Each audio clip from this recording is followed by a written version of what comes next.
It's working. He's not. Okay. He's not It's cool working. enough. This sucks. He's not inner circle. You should have said it a little bit earlier. Stick to the plan. Stick to the plan. Yeah. Hello and good evening, and welcome to the Roundtable discussion. Stream's My not name on. is Slaaneshi, and I'm talking to myself. Oh my god! You're doing good. Yeah. Sorry, I fired and it was really smelly. Okay, I'll start again. I like that buttery smooth voice you had going there. Okay, I'll start again. Hello and welcome to the Roundtable discussion, Elite Mod 2.6. I am your host, Slaaneshi, and with me I have Deptus Nubis, Atlas, Crewfinity, Don Freeman, Hi. Tundra Telephone, also known as Forestradio, and Nurland, broadcasting Hello. live from his Finnish prison cell after a suspected triple homicide. Like you were in jail. More than that later. Yeah. More on that later, but When Innocent. the autopsy comes back, we will have more info. innocent until proven guilty. Am I right, guys? Yes. Exactly. But anyway, we're just here to just to talk to everybody in the community and just go through a list of the fixes and patch notes for the long-awaited 2.6 release of Elite Mod. So I think we're just going to start from the top, weren't we? Yes. General changes. Exactly. Yeah. General changes. Okay, so some of the most important general changes at the top of the changelog. So we have new Iron Warriors and Thousand Suns. Like these CSM portraits. These are like everybody's been waiting for these. I know a lot of people have been waiting with bated breath for these. A few new effects, stuff like that. But Green well, wall. No. Hold on to those effects. Windu has been doing a really good job with those things. Actually, I don't know if you've actually seen them all, but the Mighty Titan one, for example, is really nice. I think I tested that one with Freeman. The Yeah. ending was pretty nice. I think there's some kind of bug with it where the trails don't work exactly right, but Windu's been busting his ass for these things. Too bad you didn't take the other Great Night changes. We'll get to that. We'll get to We'll that. get to that. Yeah. I have witnessed the Apothecary's Purification Rights damage FX change now. It's really nice. It's very nice. Yeah, So, we all job agree well- that yeah, they job- look amazing. Job well done, Windu. Thank you, Based Windu, for your contribution. Okay, so what's the first major set of changes we're going to be talking about in their subtopics? Well, I think Atlas should. I think Atlas should cover work. the Yeah. Go ahead. Okay, so we'll start with a few of the bug fixes. Yeah. Go ahead and Okay. I should do them, right? There's actually a lot of really good bug fixes in here. Some of them I didn't actually know. I actually want to give a shout out to a couple of people who are pointing shit out while we were doing this stuff. Like Forrest has basically been the sorcerer reporter pretty much all the time. Almost Who? every bug about the sorcerer, Forrest directly said hey, have you fixed Dark Flame's one-shotting generators, for It example? was me who said that. It was me too. That was and- Freeman. Forrest mentioned it to me. Yeah, What are you but talking about? It's yeah, they one-shot generators. yeah, and they also teleport dead commanders. Yep, there's that one too. I didn't actually know about the Touch and Nurgle one, for example. How you did that kidding? work? Did you just cast it Everyone's on been your abusing the line? shit out of that. Even before I left, they were abusing that.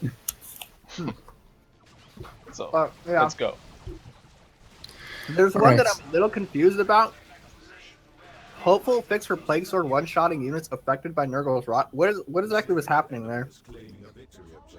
What it says. I Blade can. Champion was one-shotting units okay. affected by Nurgle's Exactly. Rot. Yeah. Nurgle Rot Although- is a chosen ability, if I remember right. Yeah, it was Yeah. probably just some screw up with the making zombies on death thing. Yes. Because they both do that. It happened when the Plague Champion did it and the Chosen Plague Marines did it. There seems to have been a mix-up with the zombification, but it got fixed, hopefully. But yeah, with the exception of zones Warp Blast now targeting Imperial Guard Sentinels, I think most of these are just plain obvious. Brother Captain's Demolishing Strike can now damage Spore Mines. Yeah, that was a weird one. I just found it by accident, really. I still don't know what's going on, like why that happened, but whatever. And now I can. Hooray! Very interesting indeed. I wonder, like you said, you came across that by accident, but I'm sure a lot of people are going to be happy about that fix anyway. I think one of the other big bug fixes that people were happy to see is the fact that Touch of Nurgle is no longer completely broken on heretics. Yeah. Now it's just normally broken. Yes. No, it's still abusive. It's been for last year either. People that use it are still abusers. You heard. Oh, of course. If you play Um, Chaos, like So, Okay, let's see about that. The shock at the catechin, shotgun blast doesn't use AD energy if you use it Doesn't it do, first. doesn't it do like a shit ton of damage now? Though? yeah, Yeah. Yeah, fix that, please. I'll tell Windu. Yeah. But yeah, I think it was Slaaneshi who said it. Yeah, I it was one I of the checked it out, and yeah, it's Yeah, it was one of the first things I noticed. I shotgun blast of full health vanilla heretic squad, and like their health was down to like a quarter, and I was like, Jesus Christ, this should not be exploding heretics and killing them so quickly. So, but like I was just saying to myself, I could deal with this with the increased cost of the catechins. I have to wait a bit longer to get them out in the field now, but I'm willing to make that sacrifice to get that really broken like commando knob tier shotgun blast in tier 1.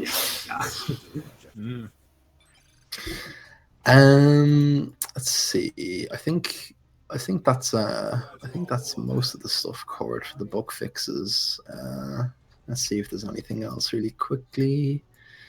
Before we leave from the bug fixes, yeah. there's one last bug fix that I actually like. I'm not sure if it's still a problem or not. Some people say yes, some people say no.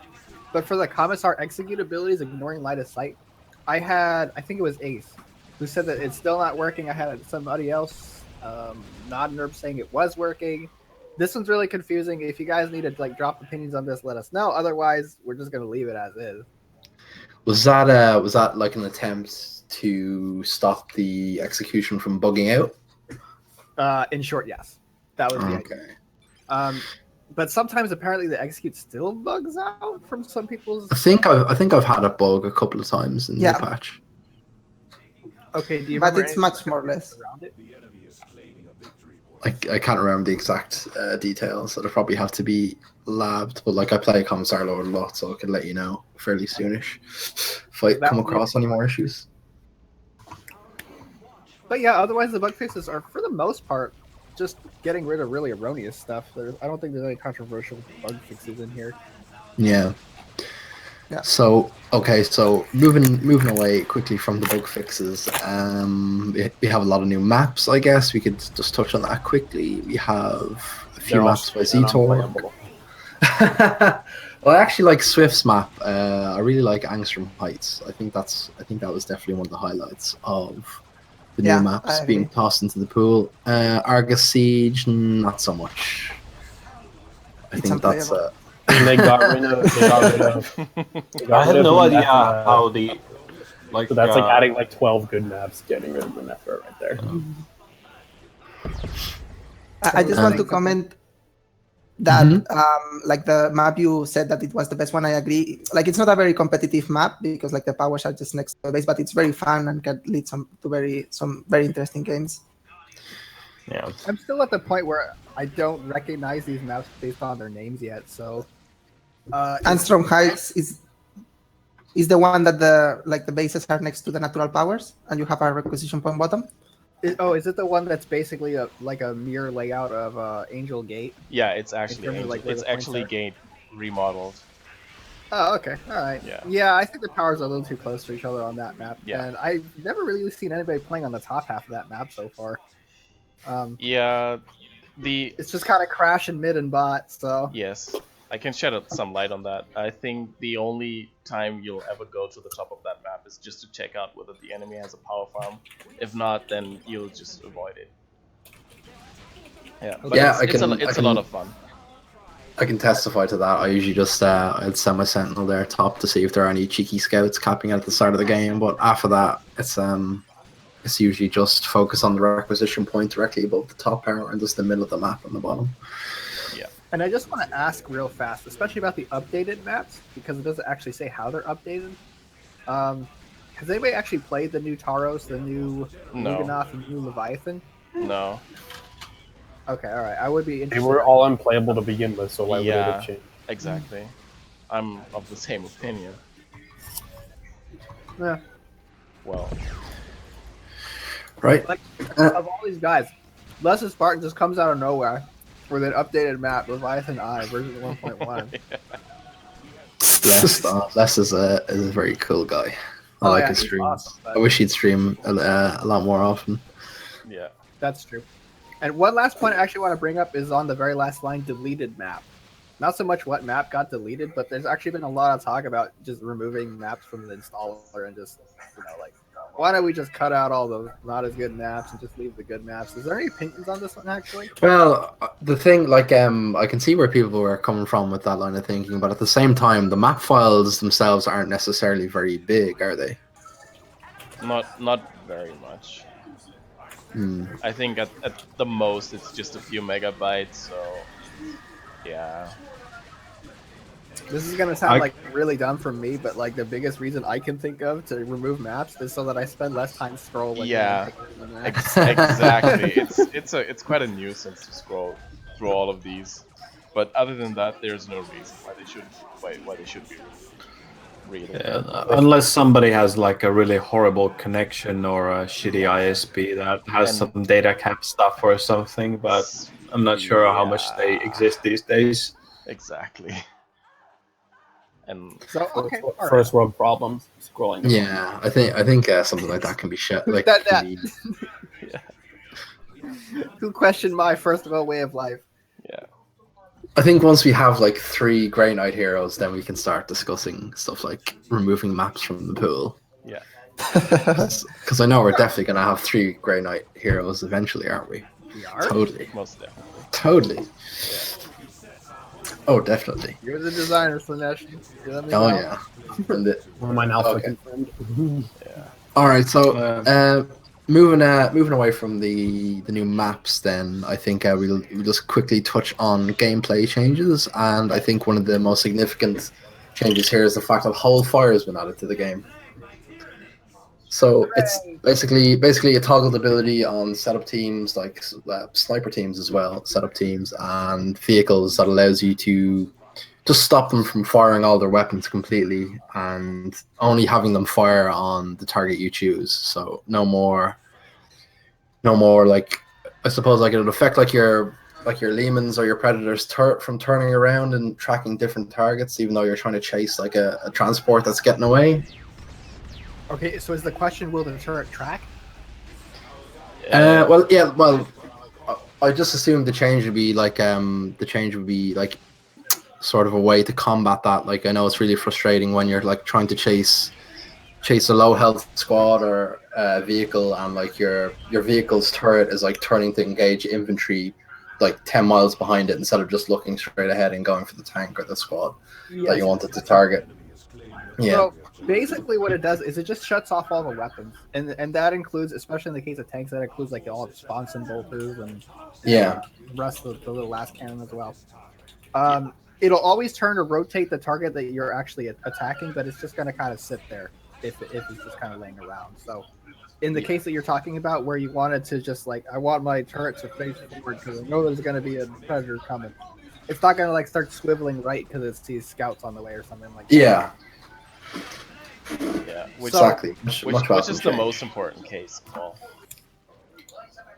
Yeah, that was the idea. You don't like, with all these very low rate of fire weapons, you don't want to blow the shot on some frilly target. You know what I mean? Yeah. Because like if the last cannon will basically at this point shoot at anything that comes in his range first. It only like takes priorities if the say the Predator and the scouts came at the same time. But if the scouts came first, it'll like wind up and shoot the scouts first, and then the Pred will come in and you just lost the shot. That was the idea behind the Hold Fire stuff. Now, one suggestion that has been coming in for the Hold Fire has actually been to just put it on every unit. I must admit, I'm not entirely sure why I would do that, but I mean, like, I'll hear it out. Yeah, I haven't Do you heard. guys have any opinions on putting hold fire on every unit? No, I think I think it was Riku have a who range suggested it. Yeah, it was Riku, but he's not the only guy who's talked about it, though. I don't know Was it Eldar? why this should be. Yeah, Um, it might be useful in a couple of instances, but very, very, very minor. Yeah. I think it all comes down to, to micro issues. I guess. Like the tanks and setup teams not firing at their intended targets. I think that was like a mechanic that needed fixing, but putting it on all units doesn't sound like anything that's like really game breaking right now. That has to be fixed. What the German said. One other thing. Yeah. Is there any units in the game that should have hold fire but don't? Or maybe even the other way around. Oh Right? yeah, I That's one think matter. I can think of one at the top of my head. The multi-melted dreadnought. And I'll tell you why. Since multi-melted dreadnoughts, like if you get it versus Eldar, for example, I've witnessed this just today. You wanted to chase down a falcon, it will retarget while chasing down the falcon still, which is super annoying. Unless you want to like spam click or spam click attack on the falcon, yeah, it should get that as well, if it's possible at all. Does any of the Dreadnought variants have it? I was just about to ask if Siege Dread had the hold fire ability, because it would be good for that as well. I gotta be I honest. mean, the Melta Dread definitely needs that. That's a good good idea, because I've experienced it myself. It's really fucking infuriating to try to chase something down with the Melta Dread, and it starts shooting at some random infantry instead of the transport you're trying to kill. But I'm thinking if you're actually getting a melted dreadnought to chase down a transport or a specific squad, if you set it to hold fire, it's not actually gonna fire its weapons, is it? It'll fire its No. weapons when you issue an attack command. Yeah, So if your multi-melta is just sitting there and you like see a falcon coming in and you right click on the falcon, it's just gonna follow it, get in a range and fire. Yes. but isn't it like I'm just thinking, because if the melted dreadnought is already in range of the transport, say, Okay. and you issue an attack order, isn't it just going to stop if it's in range and try to fire instead of just Yes. it's not going to keep walking? Yes, Yeah. that's true. But if you're chasing the falcon, because the falcon's just not going to sit there and take it, that's when the problem comes up. Like the dreadnought, when it starts moving, it's going to retarget based on proximity to the multi-melted dread, which is really annoying. So you want the multi-melta to chase and fire with the command, you're saying? Yeah, exactly. Okay, in that case, what you need to do is you need to force melee on the target. Yeah, yeah, that's what I usually do, and it works most of the time. But it's not that reliable. I have found not to be that reliable. Okay. Not reliable in what way? Not reliable in that it just doesn't work. It will still retarget at times, and Yeah, it will still shoot infantry. yes, No, I'm talking about, okay, I know. If this you is a force, hypothetical scenario because it doesn't have hold fire. But if you did have hold fire, you would just do you would just force melee, and it would only target that guy. Oh, and okay. It would shoot at that guy. okay, I get it. So that would probably be how to do it. I Okay, see. any other bits about hold fire? Yeah, does anybody have anything else to add? I've just been Nope. private messaged that tank busters don't have hold fire. In my opinion, I'm not sure whether they should have hold fire, because if you tell tank busters to attack a certain target, I think they will. They will. They don't have fire on the They move. should. Yeah. They should. But I mean, you could still argue that they could have hold fire just for purposes of ambushing stuff and so on, like trying to keep them hidden instead of having to move them to No, 'cause prevent they- them from attacking. They lose models fast, so like that initial barrage to like cheese or whatever instead of hitting the falcons. Okay. Yeah, I think that's debatable. Maybe it should be picked up in the forums, debated first. Okay. Yeah. Debatable. I mean, I don't think it's debatable, like. But sure. Debatable usually means precedent will stand. which was the case for a lot of changes actually. So, like, is anybody of the opinion that it really should? I'm not sure whether tank buses should have it, like, or not should have it, but need it to work as intended. Okay, I'll take I think that they're then. fine.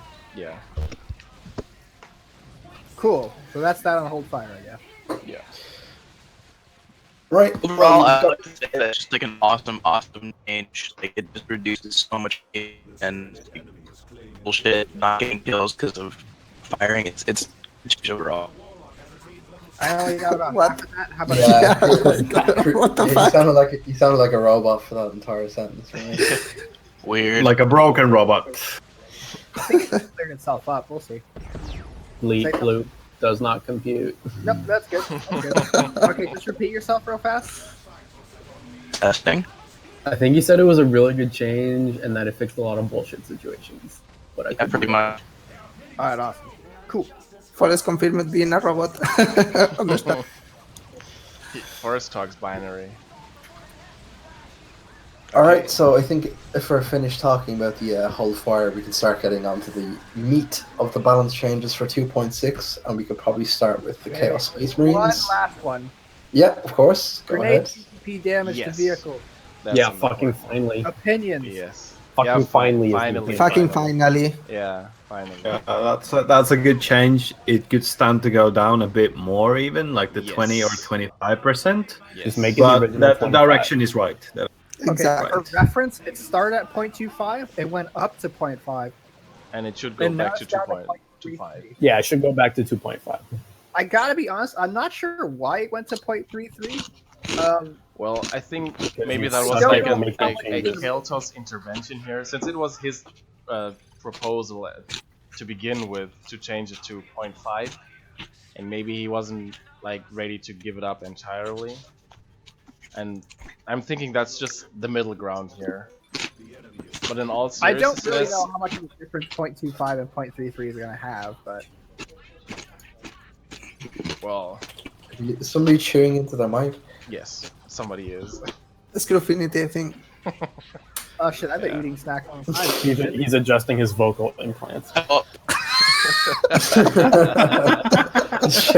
It's changing at his voice module. Yeah, but Okay, to get up back or on down, topic, I 0.25 think that or 0.3? grenades on vehicles actually being a viable strategy. I'm thinking the reasoning why Keltos did it in the first place was to promote more mobile play and maybe even make you have. I don't know. I don't even know why. I think it's Like, probably I'm just just- some extra Did you just use- say that it promotes more grenades. mobile play? I'm- Yeah, because double spiking a manticore with grenades and instantly killing Yeah, it that, is see, exactly. promote That's your where mobile play. that's where I draw the line, because like if you keep on microing your Razorback, that's just actually good Space Marine play or good vehicle play. But a Manticore is not supposed to be microed like every 5 seconds or so, just because there's a lurking chance of a double spike nade. Like that's just in my. It's not even a bad change. It's like it's retarded. Maybe Yeah, the problem then enough is with said. the Manticore and not with the grenade. I'm sorry. Is there a problem then with the Manticore, or is it squarely on the grenade? No, it's on the grenades. There was no Yeah, problem with the manticore. Exactly. Like you can't even kill fire prisoners with it, and that's a 135 power investment.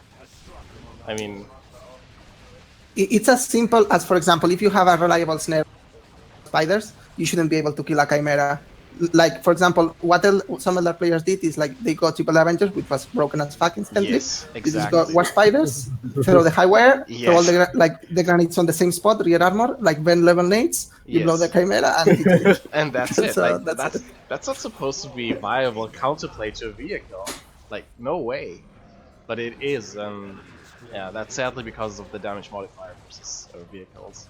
And we shall have to see how this pans out. It should go back to 0.25. Nothing Yes. else needs to be said. Exactly. Yeah, Let's like move on. I like the idea of nades being soft AV swords. Like you can actually spike like a if some walker is trying to get off with its last few HP or a transport, and if you spike it well, you can actually get the kill with a nade, even with the 0.25 modifier. But the 0.5 modifier made it so that, exactly like you guys said, you get a snare off, then you just drop all the nades in the same spot and takes massive damage. Yes. There's no real reason for that, since nades are already very potent against infantry. Yes. It's the same theme as with fire dragons. An autocannon is a theme of like very powerful anti-air weaponry. Like it's a bit cancerous, to say the least. Oh man, we throw that word around all the time now. It's great. Yeah. I'm being told I should check the stream. What about the stream? It's just people saying it's stuttering a lot. I mean, it is a little, but I don't think it's like unplayable. Okay. Not like 2.5. Okay. This is a savage. Okay. So I think that's all for this general gameplay changes. I mean, there's a couple more, but not as significant. Yeah. Yeah, so I think we can go on to the meat of the balance changes for 2.6. I just have something to say. Yeah. In my opinion, the mechanic that Keltos added countering like suppression with heavy cover, in my opinion, is a very, very, very bad mechanic that should go. Oh yeah, that needs to go back to the way it was too. Yes, like it's severely stupid. Because like for example, you can solo devs with a tech marine with artificer and green cover. exactly, or the plague champion or the apo just stand behind heavy cover and counter like their supposed counters like suppression, like what the fuck. And Well, it's retarded like in a lot of instances. Like for example, like if you're just charging a setup team now, you just can stay in heavy cover and draw like the full salva and then just fucking use anything. Like for example, the regular fine to focus down the devs in seconds. Let's not forget heroes like the Plague Champion sitting in green cover with worship going on behind them. Yes. Yeah, that one was talked about a lot, but there was no consensus reached. Some people were okay with it, some people were not. And I'm just stupid, pervert it. I'm just asking why. Like, if you can argue me like why it should be that way, I'll accept it. But I don't see a single reason except for APO and Plague Champion players. Well, okay, so I really don't have that much to add besides what has already been talked about in terms of why the change was. I mean, it was put in to give ranged armies a bit more of a counter to suppression teams, so that they wouldn't just get utterly locked down by a suppression team. So the idea is that you can move into cover and you can like, okay, I could do some damage infiltrate now. Or use jump infantry. There's lots of or artillery. Yeah. There's plenty of counters to jump set up, especially in troops, tier 2 like, and beyond. There's counterplay to it. And if you're fighting devastators in tier 2, you can literally just kill the first model with range. Yeah, in tier 2 you already have the required firepower to trash them. Nah, this is more of a tier 1 sort of impact for the green cover. Yeah, No, and exactly in tier 1 you should be able, like in tier 1 I feel like setups are like they should be a counter to ranged armies. Yeah, like totally. they are even more of a melee counter in sense. They scale as a melee counter, but I feel like in tier 1 they should be a range superiority tool. That's what I think. And also, let's not forget that it encourages like a very cancer mechanic that's in this game, that's camping. Like the worst thing you can want in this game is just camping, and that only like increases that because people just will like fight on a stalemate and heavy cover forever because like it's just the efficient way to go about it. Like you don't even need to get counters for the devastators. You only need range DPS and heavy cover. So you will see only more and more range build orders that rely on just that trench warfare. And in my opinion, that's one of the worst parts of this game, like especially team play. Yeah. Team games are already very chins. Yeah, they are very campy, like the meta, but oh well. Yeah. Okay, sounds good. All right, so before we move on, does anybody have anything they want to add? Because I have to move on for reals. I For kind of like the realsies. donation rate changes. I think those ones are like. Oh, they're I fine. think, yeah, They're fine. They're fine. Mostly. They're all like, really nice. Nothing to talk about really. All right, moving on. All right, so we're going to talk to our resident Chaos Space Marines expert, Nurland, about the bulk of these changes and then get everybody else's opinions. So, All right. the first thing we'll go into really quickly is the change for the globals. So, Blood Sacrifice has its red cost increase, from 150 to 175, and Dark Flames were 125 for some reason, but then brought back up to 150. Just to clarify on that, the Dark Flames one, for 2.6 we put it down from 150 to 125. Yeah. And then now we just put it back up. Yeah. I guess I should convert it there. Yeah, that's fine. Like it used to be 150, and it's fine at 150 for what it does. I still think that global could use some work, change it up a bit. But overall, making it 125 it would be too spammable. That would be an issue. It would be just way too spammable at 125 for what it does. Yes. Blood sacrifice, red cost increase. I I really don't have a really good opinion about the issue. It is a good global, but I'm not sure if it's worth 165.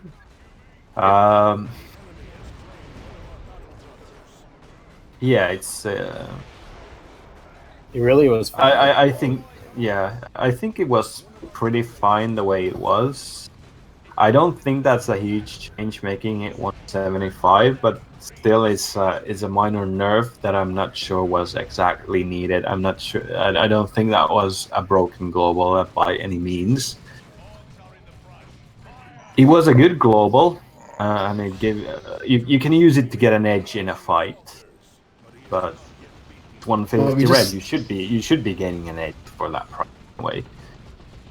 Well, we just have to ask Van, because like Van would be of the opinion that all the Chaos Lords globals are terrible and just should not be used at all.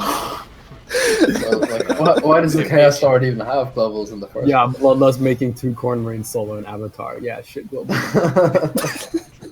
Well, back in retail, I think you could solo melee dreads with Corn CSM with Bloodlust. Bloodlust, there is a global. Sounds fine to me. Yeah. All right, let's see the Chaos Shrines. That's a significant change actually. I think the Corn Shrine now only buffs melee damage and not all. It's not a flat damage buff overall. I think it was 15% or 10%. 10%. 10%. Always been 10, but it's stacked. Yeah. Yes. Yeah. So now it's like it only buffs melee damage. So what do you guys think about that? It's a good change. I think it was. I think Corn Shrines were overperforming quite a bit, Especially in various letters. Yeah, you get the temporary blood letters, and then you get the damage buff to the blood letters and to your autocannon. They are 2 units that have very high raw DPS, and any buff you can get them is very significant. Initial Mink is crying so hard right now. Yeah. Could care less.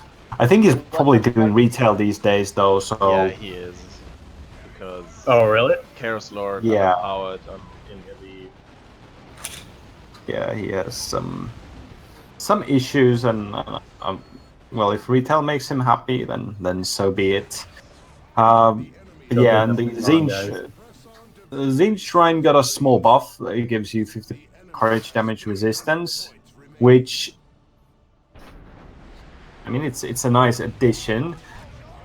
What I kind of dislike with it is that with the new cover mechanic, that was implemented last patch.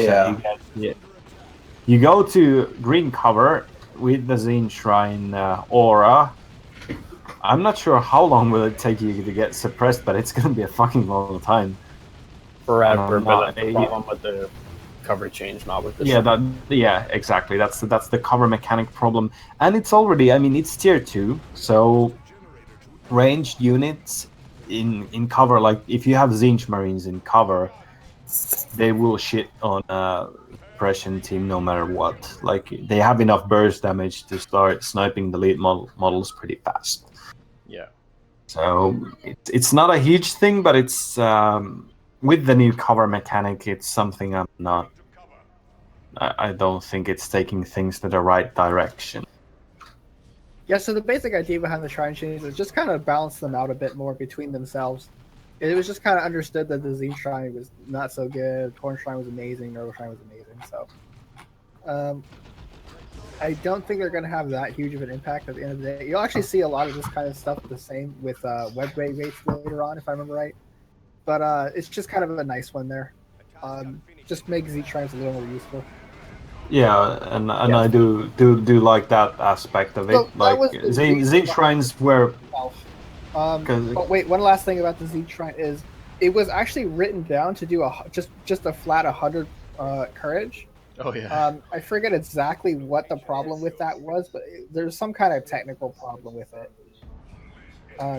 So a 50% courage damage resistance, just an open cover, would be the same as 100 courage, if I remember right. Something. Wait, no, hold on. No. Units have 100 courage, right? No, resistance is better because your regeneration rate, your courage regeneration stays constant. I think units have 100 courage. You're regenerating more effective courage. Yeah. With resistance than you are with just 200 courage. Yeah. So this is actually weaker to units at open cover, but pretty good for guys in cover, which is fine, I guess. Yeah, which is the shrine is more like of a ranged kind of shrine anyway with the Doom Bolts, so yes. Alright. We'll see. It really helps with melee fights now though that you get the damage resistance, and if you use crowd control tools like Chains of Torment and Doom Blast, you get the free Doom Bolts from the shrine, and they actually do hurt since I believe they do damage over time in an area. Correct me if I'm wrong, but I thought the damage resistance on the Z Shrine was only for range damage, wasn't it? Oh yeah, it's true. Actually, it is on range but it damage. still helps yeah, with melee balls because you won't be taking hardly any damage. Yeah. You have melee cover as well. So like the Corn Shrine does melee stuff, now the Z Shrine does range stuff, the Nurgle Shrine does the That's fine, and like it's in keeping with the lore too, so it's fine. Yeah. Whatever. Okay. Okay, so yeah. Talk about the Chaos Lord now, maybe. Yep. So Chaos Lord is Lightning Claw War Gear reduced from 200/50 to 150/50. I don't think that's a huge change, really, is it? Yeah, it's fine. None. Yeah, it's fine. Yeah, armor. Okay, so the armor of the Inferno, already a pretty nuts armor for a lot of people. So it's had the HP regen bonus removed from 1 to 0. So, and then we have he's getting a bit less of a health buff now when he gets the armor. So it's gone from 200 to 150. I think a lot of people agree with that. Yeah, it's For fine. a quick clarification on it, the HP regen is just the bonus from the armor. So the Chaos Lord will regenerate. Yeah. Well, like, yeah. 0.1 regen is so negligible that it doesn't even matter. Like regen only becomes noticeable at like 0.2 and higher. So. Let's see. Is Drain Life ability? It's had its cooldown increase from 30 seconds to 40 seconds, but he increases a bit more damage now, 60 more damage. And it could have been worse. Shut up. It could have been worse. No. I want to talk about this. Because it actually had its range increase from 20 to 30 in the earlier notes, too. Okay, that's also broken. This ability was already pretty much overpowered as all shit, because all you need to do is get a squad of Corn Marines, get a squad of Bloodletters, cast Drain Life on any sub-commander, Fanboy, Libby, Autarch, doesn't matter, and it's dead. Like, no matter what. Yeah, I actually didn't really like the Drain Life buffs either, but I mean... And the ability already has plenty of utility, like disabling a Power Fist Force Commander while your Blood Thresher's around, or disabling the ASM Sergeant so you can't use Merciless Strike, or 1,000 other things like blocking Painboy Heal. And so what it can now do, even easier, is instantly snipe like any model that you want, basically, and that is overpowered as fuck. Like, good luck using Apo Axe or like any squishy melee hero build. So yeah, this ability needs to be nerfed and not buffed, and it needs to be nerfed in terms of the ability, not. Well, I actually spoke to Torpid about this, and he came up with a very interesting answer to your argument about sub-commanders being at high risk, or even like a no-go if you're versus the Chaos Lord. He said simply not have your sub-commander near the Chaos Lord. Yeah, well, that's like saying just keep your guys away from the flesh hook. Like no, doesn't work like that. I couldn't agree more with Forest. Like it's the same reason a lot of abilities got nerfed, like the, for example, Hammer of the Witches, way back in the beta of Retribution. Those kinds of abilities that are just way too easy to use and they offer so much. They need like to be seriously controlled because they get out of hand super quickly. Yeah, and also like I remember a game against Sertopi. I did his Chaos Lord. Like I got 2 Blood Crushers, right, against his Tech Marine, and he got Melty Gun. I got Drain Life and like Tech Marine full HP. Just cast Drain Life on him, double Blood Crushers, instantly dead. Like the amount people don't realize what you can do as like people don't realize what you can do with Mantle of Hate because they're too busy spamming Let the Galaxy Burn. But it's an amazing board. Like even just disabling the Howling Banshee Exarch, turning Shees into a tier 1 squad every fight. Like that's amazing. Right? And so now being able to kill everything is just broken. Yeah, it is a really strong piece of war gear that has like a huge amount of utility. I don't think a war gear like that really needed a damage buff at all, especially considering the kind of trolling you can do with it. Let's just change the question. Someone here agrees with that change, apart from Shroom, if he's watching. Okay, like where's the Vargal? No, I could go. Well, he always goes Inferno, so I'm kind of okay if it keeps its damage, but it just gets a bigger cooldown at the end of the day. No, I think like Oh, sorry, I wasn't being. I meant the 120 damage. Oh, Yeah. That's okay. 120 damage and a 40-second cooldown that would be a better direction, to be honest. Like, I don't think the extra damage is what the war gear needs, because that makes it more like the old flesh hook and so on. Like, you get 2 easy snipes. That's not what the war gear should be about. I think the war gear is more about the utility of being able to control single entities and to be able to force them off, not snipe them, and, like, get easy kills. I think like if you get too many easy kills with the war gear, it's a bit broken. What if what if the ability just rooted the squad instead of lifting it? The squad or the model? Or I'm sorry, the model. Don't As think in, that like, would okay, actually like- change it. I know you love Inquisitor, but let's not give It would every change game. a lot, because that would actually you could easily retreat out of it. Right. It 'cause would be a you're not- huge, like, it would be a massive nerf to the ability, to be honest. Like, I'm not sure what I think about that change, but I think it was a little bit over the top, like when it was 120, but it was dealable with. Now, not. And if it's no, reverted it's and way increased, none. yeah. No, I think it's yeah. way too good. I think we can agree that it's definitely a piece of war gear that definitely warrants like more of a look at in the future. Like, it definitely should be changed if there's going to be a hotfix coming up. Yeah, I agree. Chaos Sorcerer, I think you can just No, gloss over actually, that really I quickly. still want to talk. I want to talk about the Chaos Lord changes. Okay. Because I didn't really get to Sorry. say anything about the changes. Real quick thing about the Drain Life. With 30-second cooldown, I felt like when I played more Chaos Lord, I don't really play that much these days, and since I play a lot of random, is that you could easily get, especially in 1v1s, you could easily get to use the ability twice with the 30-second cooldown. The cooldown is super short if it's 30 seconds. Mhm. Like, I think I could agree moving it up to 40 and dropping the damage back to 120. I think that would be a better way to balance the war gear out a bit. Armor of the Inferno, I honestly don't think it needs any nerfs. That's just my opinion. I don't think the nerfs aren't very big, but I don't think it needs them anymore. Like, it is a decent war gear, but it's not super expensive, but it's not exactly cheap either. It is good. It scales pretty well because it always gives you disruption and so on, but I don't feel like it's it's overpowered or it needed any real nerfs. Lightning Claws, dropping them to 150 requisition is not a huge buff, but I'm not sure if that was needed either. That sort of a buff. I generally feel like it usually gets overshadowed by the Maul, just because the Maul has the stun for more utility.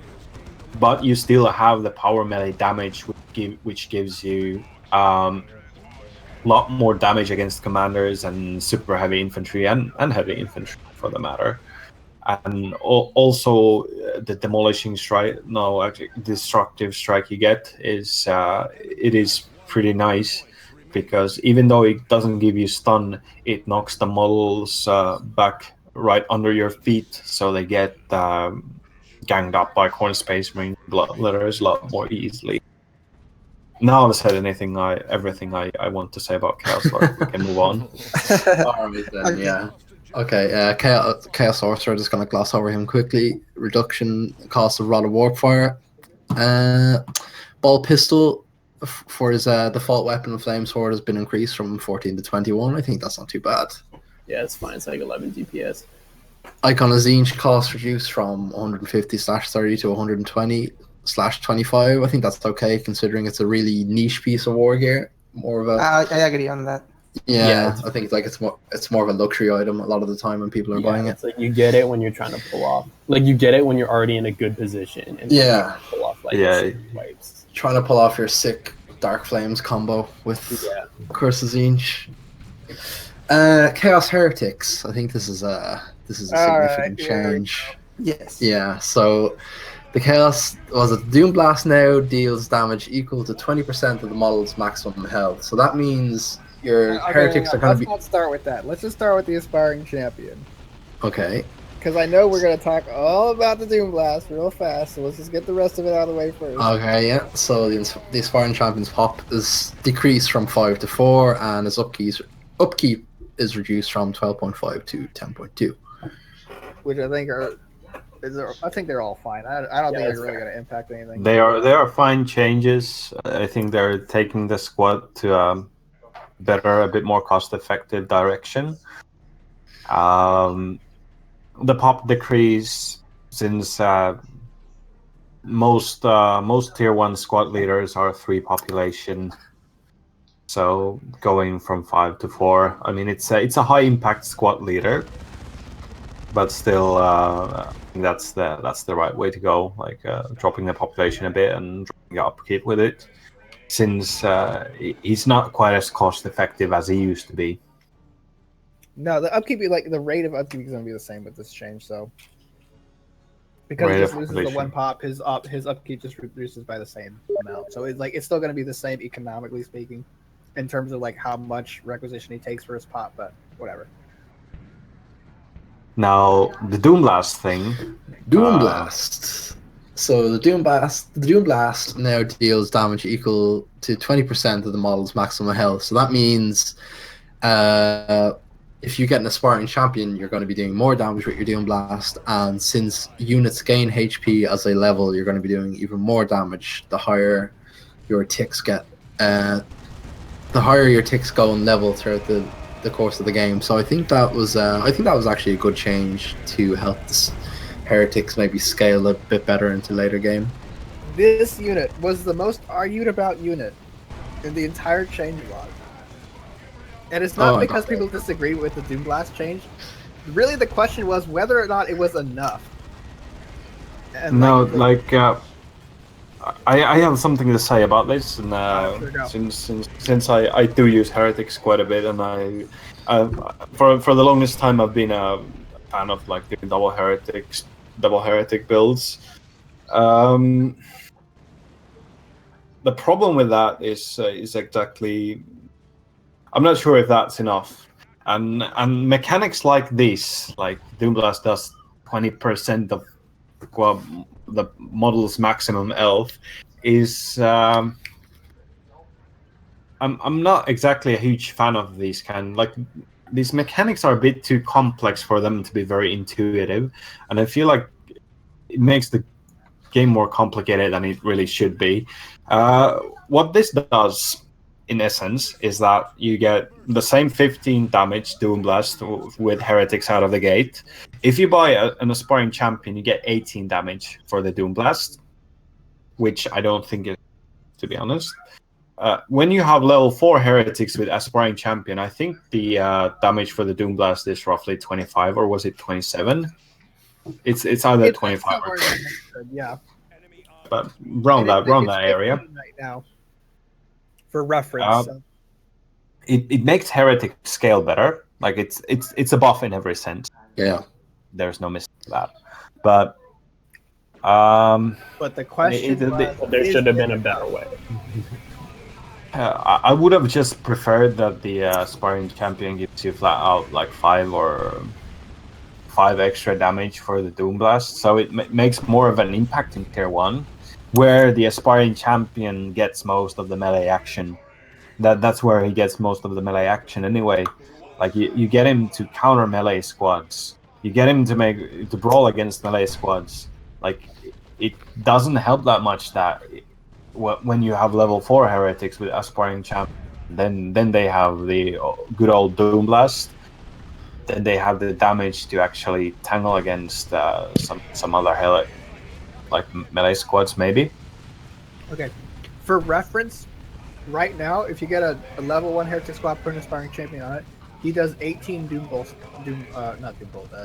challenge damage. So the change is from 20 to 18 in that sense. Yeah, I would have preferred if it was 20 damage and just no extra scaling or something along the lines. That's just my humble opinion about the issue. Like then it would have more like as I said it, like Heretics are a combat unit Tier 1, and well, they are combat units still even in Tier 2 and 3, at least in 1v1, less so in team games. But what I feel like is that Tier 1 is where Heretics do most of their real fighting in melee form, at least, and I would have liked to see more of a buff on that sector and less of a scaling.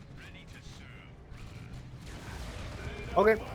Because in later stage of the game, they do have to spend a lot of time worshipping and repairing and doing like utility tasks, less so about real fighting.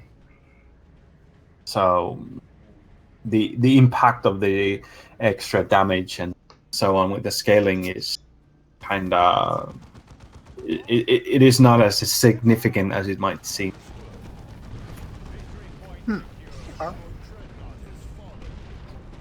All right, so if random thought I just had. Yeah. Okay. What if instead of just doing the Doom Blast scaling thing, this is just a thought experiment that I was just thinking about. But like, okay, so the Aspiring Champion gives 20% extra HP to the squad, right? Would you guys consider it a buff if we like? Would you guys consider like probably preferable if it gave just more HP to the squad, like just plus 25% even, or plus 30%? Would that make it perform better? No, it's not needed. Just fix the Doom Blast. Yeah, Yes. I think damage is the way to go here. That's just my 'Cause I was my thinking, 2 cents. like, I think like the extra damage is a better way of instead of making them more durable. I think giving them more damage is a better way to go here. Because I was thinking there's so many ways to just get them killed. Especially late when you want it for repair and worship support, that maybe the HP might be more useful. Huh. Yeah, there is that, but they are cheaper because they are meant to be quicker, and they are really a utility unit, so you should be careful with them. And if you lose them, it's no big deal. I think, like, at the moment, they are certainly better than they were. But as Nurland said, if like the damage was also increased, could be a good change. But I don't think they are in a bad spot now. I think they are okay. Like they could be like looked upon like another time, but I think they are going in the right direction. yeah, What I mean is, I think they need some fine tuning. I think they're in a pretty good spot now, but I think they need a bit more fine tuning, and more than fine. Okay. Yes. Tuning Yeah, instead that of was correct. Right, so we can move on. I think we can gloss quickly over the Havocs as well. They're not as completely rapey as they were before. So burst duration decreased, damage decreased, weapon wind down decreased, reload frequency 0 to 2, and reload duration from 0 to 1. CSM, their Mark of Corn upgrade is 5 power cheaper. Blood Crusher costs 30 rec more, so 250/60 to 280/60. Gives you 100 more XP to kill him. Bloodletters, population going up from 3 to 4. I think that was a bit nuts, actually, that they're... Thank God.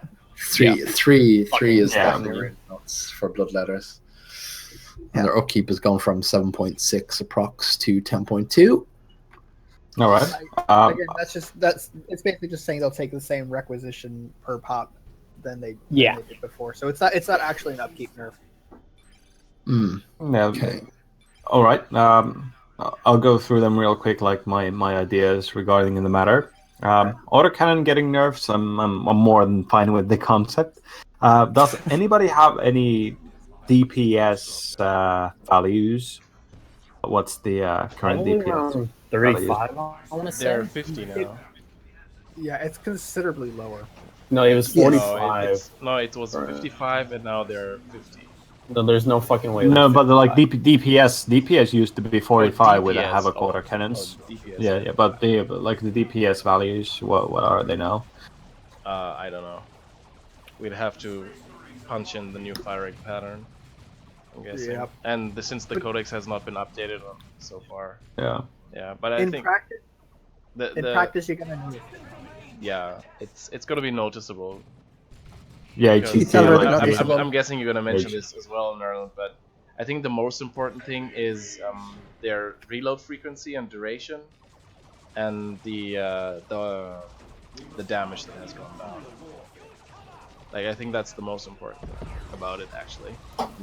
Yeah, and exactly, like the burst duration is one to go down a bit, but yeah. Overall, I agree with the change of dropping down the Havoc autocannon damage. It was over the top and it go down. We'll see how that plays out. It might need to be adjusted slightly in direction, but I'm not sure. Not sure how yet, but we'll see. We'll see how it plays out. It's probably in a pretty okay spot, but it might go up for a few DPS yet. 35 is kind of lowish, but still, I mean, it's anti-all damage and so on, so it's not too bad. I used the autocannons a lot, even when they were 33 DPS, so should be fine. But we'll see. The Corn CSM buff, it was totally unnecessary. I don't see any why they should. Why the cost should be reduced. There's no reason for that. I totally agree. In fact, anyone agrees with that change? No, not really. I don't think it's that big a deal. It's not like game breakingly. It's not game breaking, it's not game breaking, but I still don't see the reason for it. Exactly. Yeah, Corn Marines are fine, and people have like written essays. Corn Marines they're a great unit. How you're going to use them and how they're going to bleed you. Wait, hold on. I think I might have the rationale from Torpor. Let me see what I have in the notes. Yeah, I think that was. I think what he said was that they're they're very niche, so they're going to be more attractive. And alright, so I'm just gonna exact quote on this. All right. Yeah. Ice was wondering why this change went in. And then the reply was, because Corn Chaos Space Marines are overpriced for what they do, a very one-dimensional unit that is niche and bleeds a damn lot. Yeah. And that must have bleeds a lot. Excuse me. Nobody complained about retail Corn Chaos Space Marines really, and when they had 15 power ACs in the mark costed less.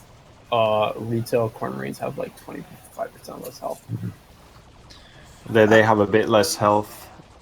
I think they get 5% more HP in Elite. Well, like, okay, just boiling it down.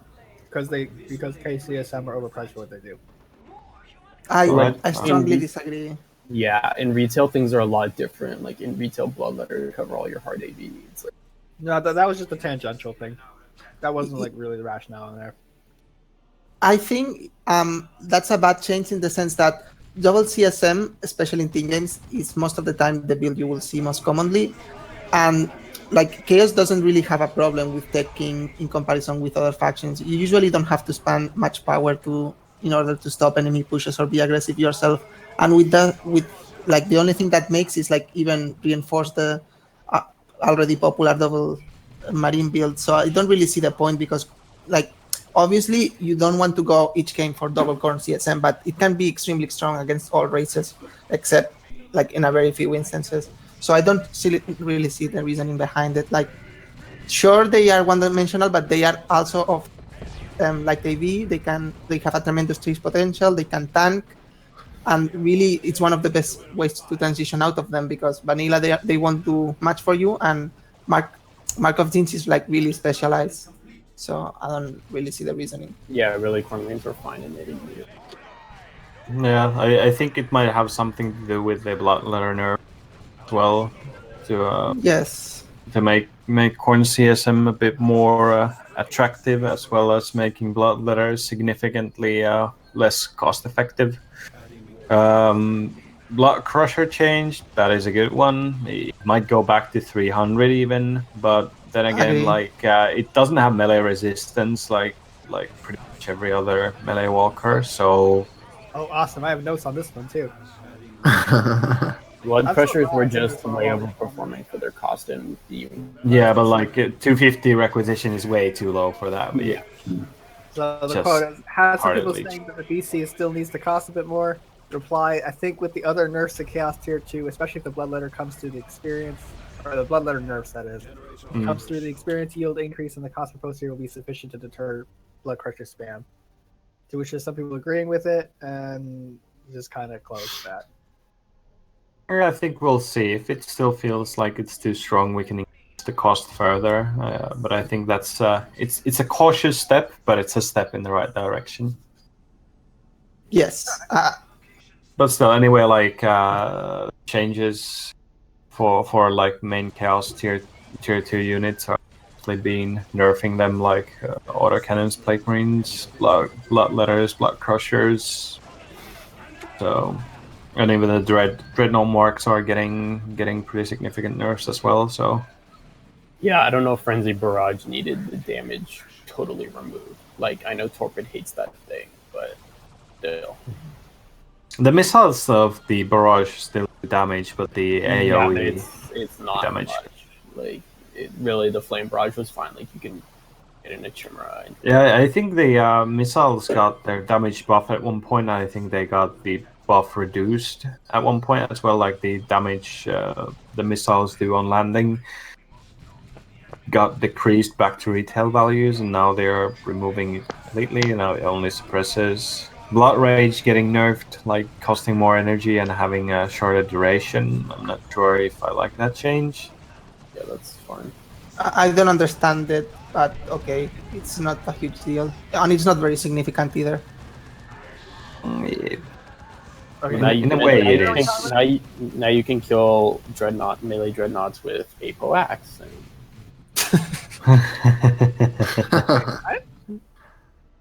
I'm confused now. No, but I think like reducing the Blood Rage duration even more it's a pretty significant nerf to K-Dread as it is, because already Corn Dread scaling, since the extra HP it also gets is based on the 1000 HP base HP, not from 1.2k. Like it gets 200 extra HP from the Mark of Corn, but it doesn't affect his leveling or its leveling. Yeah. I just don't think that change was exactly needed. Like nerfing Corn Dread. Say that It's one more time. like Corn It's Dread. like the extra HP it gains per level is the same as a ranged Chaos Dreadnought. Like the 200 extra HP he gets from the upgrade doesn't affect his HP gain per level at all. Since Okay, it, I see what you're saying. Yeah. Let me just double check that.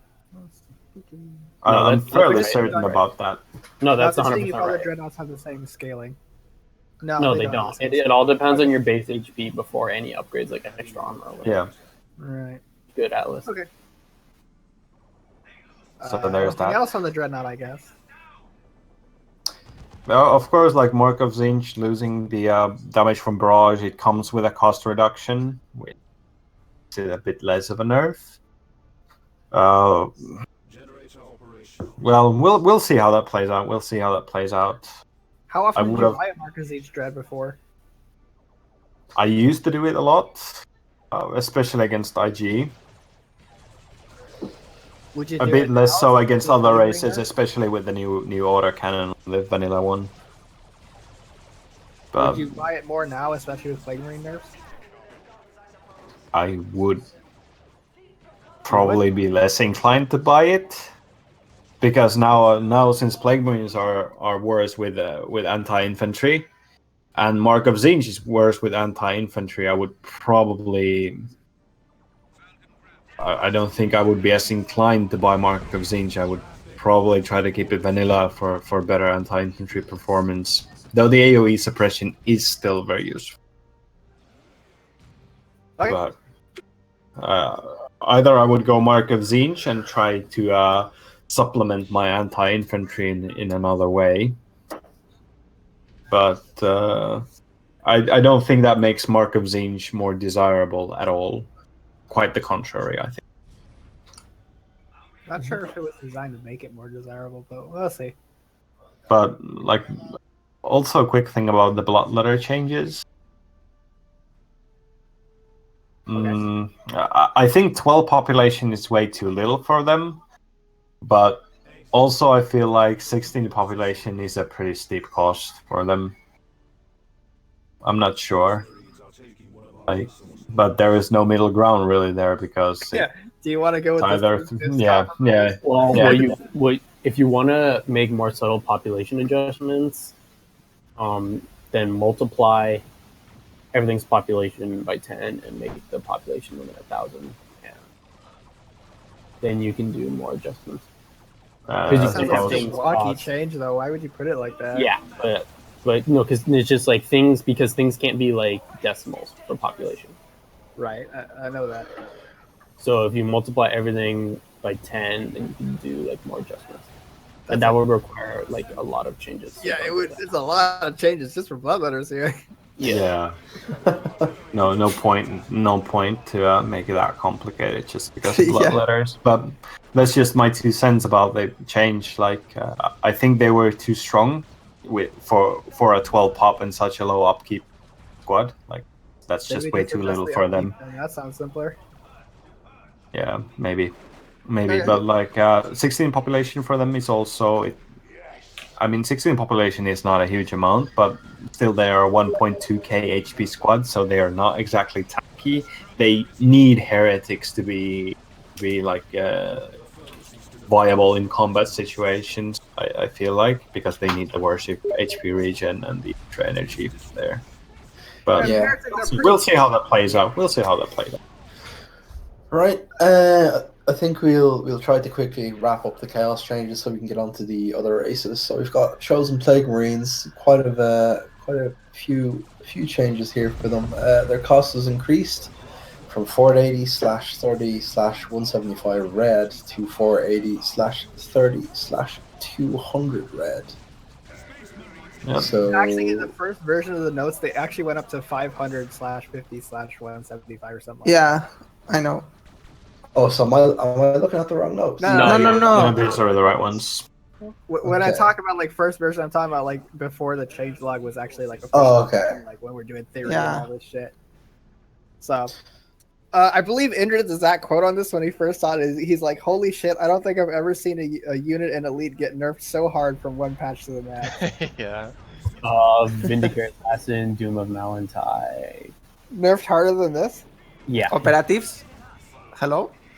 Like just like every new unit that has been broken as Mm. shit. Like, Sorry, they So deserve. like you're just saying that Injured is biased as fuck, right? What does Injured have to do with it? Because he plays Plague Champion. No, he's not. He's somewhat not. right. He even said when Plague Champ was getting all those Warrior buffs a while ago, they're like, hey, this actually doesn't. He was just covering his bias. Well, he does it better than you. Me? Everybody knows I hate Eldar. It's just Okay? it's a savage. Alright, anyway. I think all these nerfs are fine. Yeah, I think the Yeah. chosen PM nerfs are fine, more or Yes. less. I don't think there would be a real issue with them. No. Like the Okay, well, standard that's DPS, fine. standard DPS should be like they are more prone to bleeding now. I'm not sure if the cooldown increase was needed, but we'll see. So you should never lose. That's very long, actually. Like, Bro, what's yeah, the... That's a Terminator level. It was So Okay. like you should never lose your chosen Plague Marine squad. Like, ever. exactly. So And you don't need let me to. just go ahead and ask the major question here. Does anybody think that they got over nerfed? No, No. they might even and need then- extra nerfs. We will see.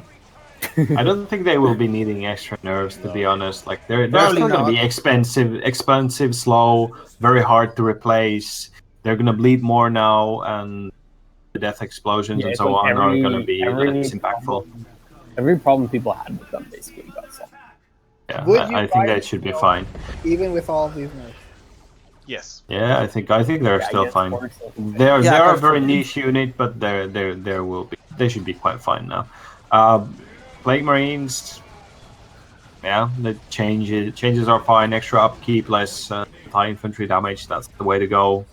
They were like the main issue was that they were too spammable. They did too much anti-infantry damage. This addresses both of them. That should be fine. I have Chaos already spread. had people rage to me about the acceleration nerf. What the Just fuck? pissed Marines? off. Yeah. So, like, Same. I will not name names here, but I had one guy who said in direct quotes, "If it wasn't for that fucking Excel nerf, I would have killed your Rhino." What the fuck? Yeah. Yeah, and if it wasn't for that Doom of Valentine nerf, I could still walk into a retreating IG army and wipe it all in 3 seconds. Like, So I don't know. everybody's Nurland, have you played with the new Plague Marines? No, not at all. Yeah. As I said, like before starting this, I haven't really played the patch that much. I'll try to get some games on this week, so I'll have more I think refined opinion about things. I can chip Even- on that change, specifically the acceleration change. It's noticeable. You will actually see a delay.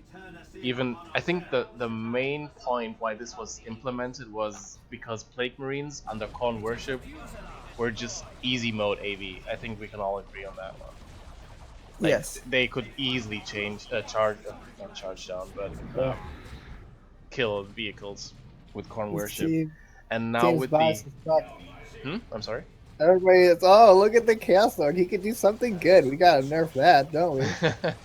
No, it was just too easy. And now with the acceleration rate change, what happens is Plague Marines have to stand still while firing. So each time they fire, they will have to stop and then accelerate again. So it's not as easy anymore to just super easily kill vehicles. Okay. So If I might add mostly- something, Yeah. like people have grown accustomed to Plague Marines being like by Yes. themselves enough counter to like a Razorback, a Chimera, doesn't matter what. Like almost all races need to get at least 2 units to counter a vehicle. So obviously they shouldn't be able to just by themselves counter something. while also providing anti-melee, If and yeah, anti-infantry, like everything. captain, Yeah. like literally. Of course, the anti-infantry is gonna suffer quite a bit now, as well as the economic impact of getting them Yes. is still gonna be bigger, and they are more expensive than most other AV units, like tank busters. Tank busters still have utility apart from being AV, and they have more raw DPS. They don't have snare, but they have more raw DPS. Venom broods, they have extremely great synergy with the rest of the Tyranid army. They are still cheaper, and so on and so on. So Plague Marines, I mean, they do need to have some sort of impact to justify the cost. Yeah. But they used to have way too much impact for the cost. Yeah, exactly. Yeah, exactly.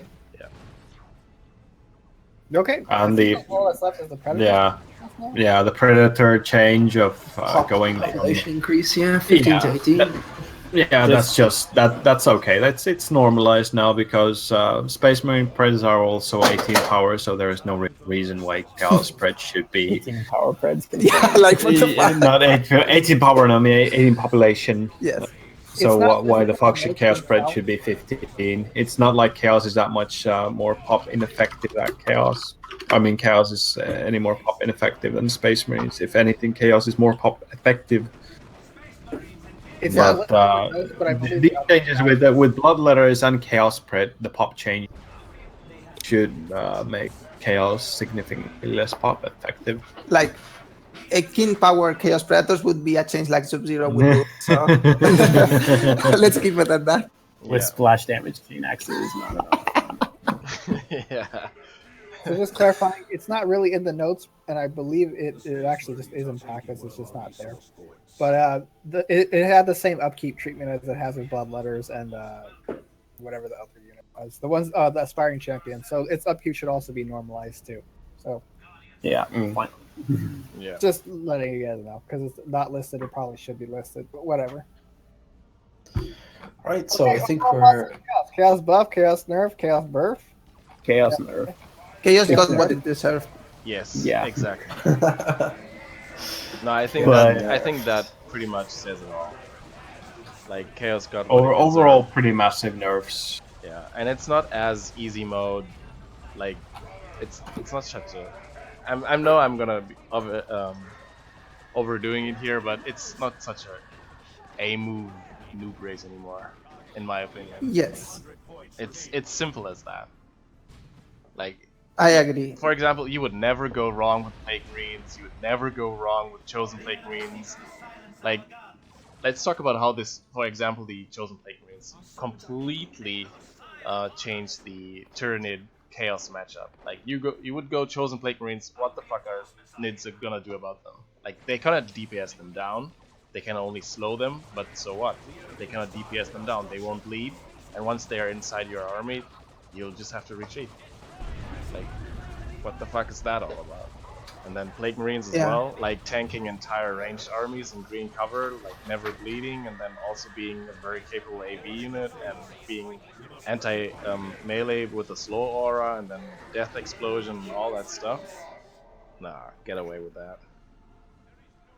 Yeah, it's like what I think is going to be really important in a lot of matchups is last patch, like his Chaos, you always went autocannon Plague Marines to kill a transport, right? Yeah. Because it works. Like every transport, it worked on that. But now, like, and the thing is, after the transport was dead, like both of those units were like perfectly capable of like dealing with tier 2 stuff as well. But now maybe we'll see that like, hey, like you can't just get away with building units that kill everything in our Exactly. Yes. Yeah, I think even more than just decreasing. Yeah, I stopped like building Razorbacks against Chaos because of that. I just started buying Exactly. Now- Exactly. Like it would be. Now One thing about the autocannons I'm gonna say before I leave was that I was thinking about the concept of giving them autocannon damage, which is the same damage the Dreadnought has. Dreadnought autocannons and the Terminator autocannons have, making them less good against vehicle while still doing full damage to infantry. That would, I think, that would differentiate them a bit more from last cannons. Okay. Sounds interesting, yeah. Yeah. maybe. A lot of Chaos players will now discover that Aguxyz is actually another AV upgrade. Still on the game, has not been removed. But yeah.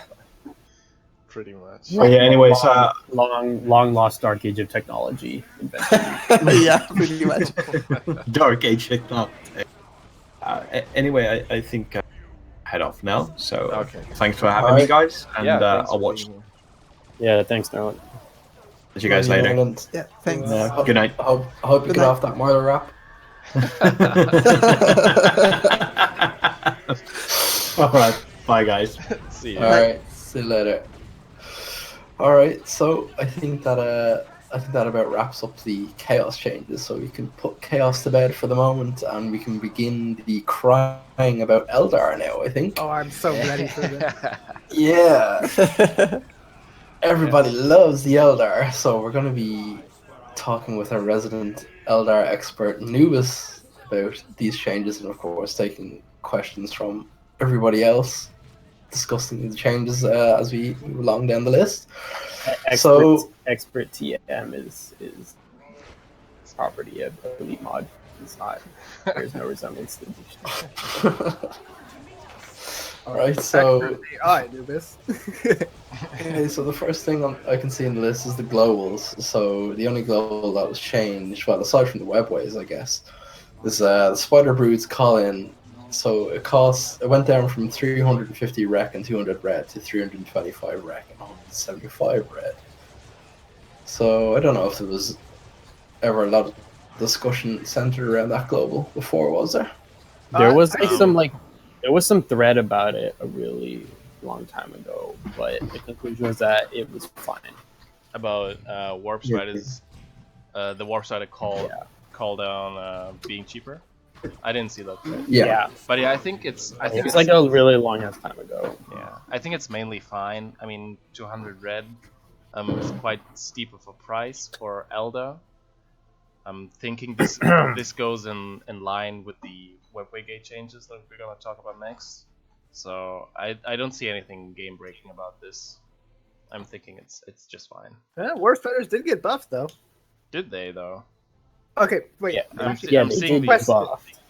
Well, I'm yeah, not okay, yeah, I entirely see. sure. It's the Hail, but it's their utility only, which you will also have to invest power in.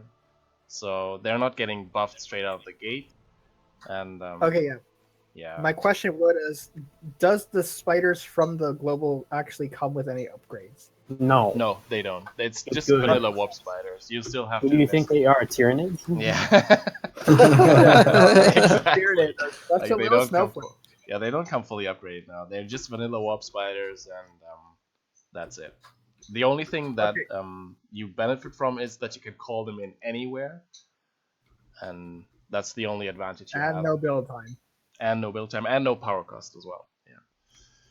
Yeah. You save, I think, 40 power. So, just one last note on not particular about just this global, but just some globals in general.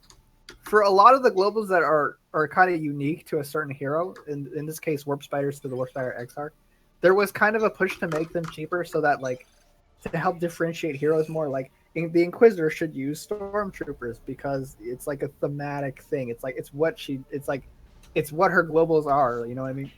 We wanted, like, signature units of a hero to be a bit more appealing. Okay. So, like, the Warp Spider Exarch should use Warp Spiders a bit more. Or it should be more appealing to go for Warp Spiders, for example. You know how you make that happen? Sure, go ahead. And don't tell me buff Warp Spiders. They're fire dragons. There's, yeah. I'm thinking we're gonna get to that later. But yeah, it's plenty of time. There's a lot of stuff to say about fire dragons now, and the inner faction battle that they have with the other AV options. So, webway gate changes, I see here, the carrying capacity has been increased. I think that is just to go along with the Tyranid tunnel changes, for example. Nothing game breaking as well. Like, fine, now you can just carry more units in the webway gate. The most important thing about the webway gates, though, is that they have been increased in red cost. They now cost 75, where in 2.5.1 and in 2.5 and in all the previous iterations, they have been reduced. Or they had the red cost of 50, which was a little bit too spammable, and I think 75. I've played some matches with Eldar so far, and you do notice it quite a lot because the timings of your webway gate placements have been skewed quite a lot. But I think overall, and I think this has been discussed before the conception of 2.6 even began, like this has been discussed over and over, that webway gates should go back to what they were. And I think that's a retail price, right? There have been threads like ranting Webby Gates for like Yeah, 4 years. yeah. People have promised to name children after me and all that stuff for this change. You know, Yeah, everybody's singing its praises. yeah, implying that we're gonna live long enough to have kids. And the funniest part was that this change was not actually in the first version of the notes, so like it had to get added in. yeah. Right, it was like one of those things that like people you got like really mad about like every 3 months. Yeah. You know, And now like it's someone would fine. have a game and like Webways would like help their opponent win, and they would like post an angry rant, and then like Riku and like whoever was defending Eldar would like get into a huge rant about it. Yeah. Yeah. And yeah, like And now it Yeah. finally But yeah. happened. and now I finally fucking Yeah, I think it was, and rightfully so. Like, Webway Gates deserve that nerf. In turn, I think their experience that you yield from killing them has been decreased. So, nothing much to say about that as well. I think that's fine as well. It was just needed. Like, Webway Gates needed to be more expensive. The Warlock. I think Warlock, yeah. Yeah, the only interesting change from the Warlock is that the Cloak of Shadows now grants some +1 energy regeneration, and the Witchblade of Kurnus has now been reduced in cost. I think it's to make it even more attractive than it has already been. I don't think it was very much needed. Like oh yeah, the Witchblade of Kurnus, it actually needs a power decrease. I'm not sure why it was implemented. I think it was fine at 35 power because the damage has also been increased with 2.5, if I remember correctly. And the ability is actually very, very destructive. Like, it really destroys melee. So I'm not sure why it was buffed. Atlas, do you have some insight on that one? Like, I found no information about that one on the preliminary patch notes. Yeah, barking up the wrong tree. I had no idea on this one. No I just think it's like Mark of Corn. Some of those changes, like why, like they just don't help the balance of the game. Like they sure as hell don't like really break it, but in my opinion they should get reverted because they don't contribute to anything. They just make things cheaper because like they won't be broken cheaper, right? So let's make them cheaper. Mostly that reason, I mean. Yeah. I'm thinking that now Eldar players might Black be, Friday patch. might be I'm thinking what they're now more inclined to get the Witchblade of Kurnus if they are faced with a serious melee. Yeah, player. well maybe it's like in tier 2 some people get the Merciless Witchblade anyway. Maybe Because but really I only ever really use it against like the only other reason I could see for this reduction, no, actually no, that doesn't make any sense. It escapes me. It escapes me, to be serious, to be honest. Yeah. Okay. Yeah, sorry. Gone to the I Warp think- Spider I- Exarch Yeah, then. I think the next one I'll have to go into it a little bit more in detail because it has been bugging quite a few people tremendously. So yeah, I think a huge change is that he no longer has a special with any of his weapons except the power blades now. Okay, first off, everybody, you're welcome, okay? I was the biggest fucking War Spider Exarch hater. I got into a fight with the entire rest of the team. Yeah, I saw. I that would one. not back down on this shit. I fucking hate this guy. But I do have to say that I agree with Toplet's reasoning here. The Warp Spider Exarch was always a harassing hero, and that was his thing. Like, he would teleport everywhere, he would harass you in melee, and to do that, you would actually have to be semi-effective in melee. So, what needed to happen? Let's talk about that first, because that's the major thing here. What needed to happen was he needed to lose his melee special with his default weapons and all the other ranged weapons. Like, that was such a no-brainer. It needed to happen. So the melee special has now been tied to the Power Blades upgrade, right? Yep.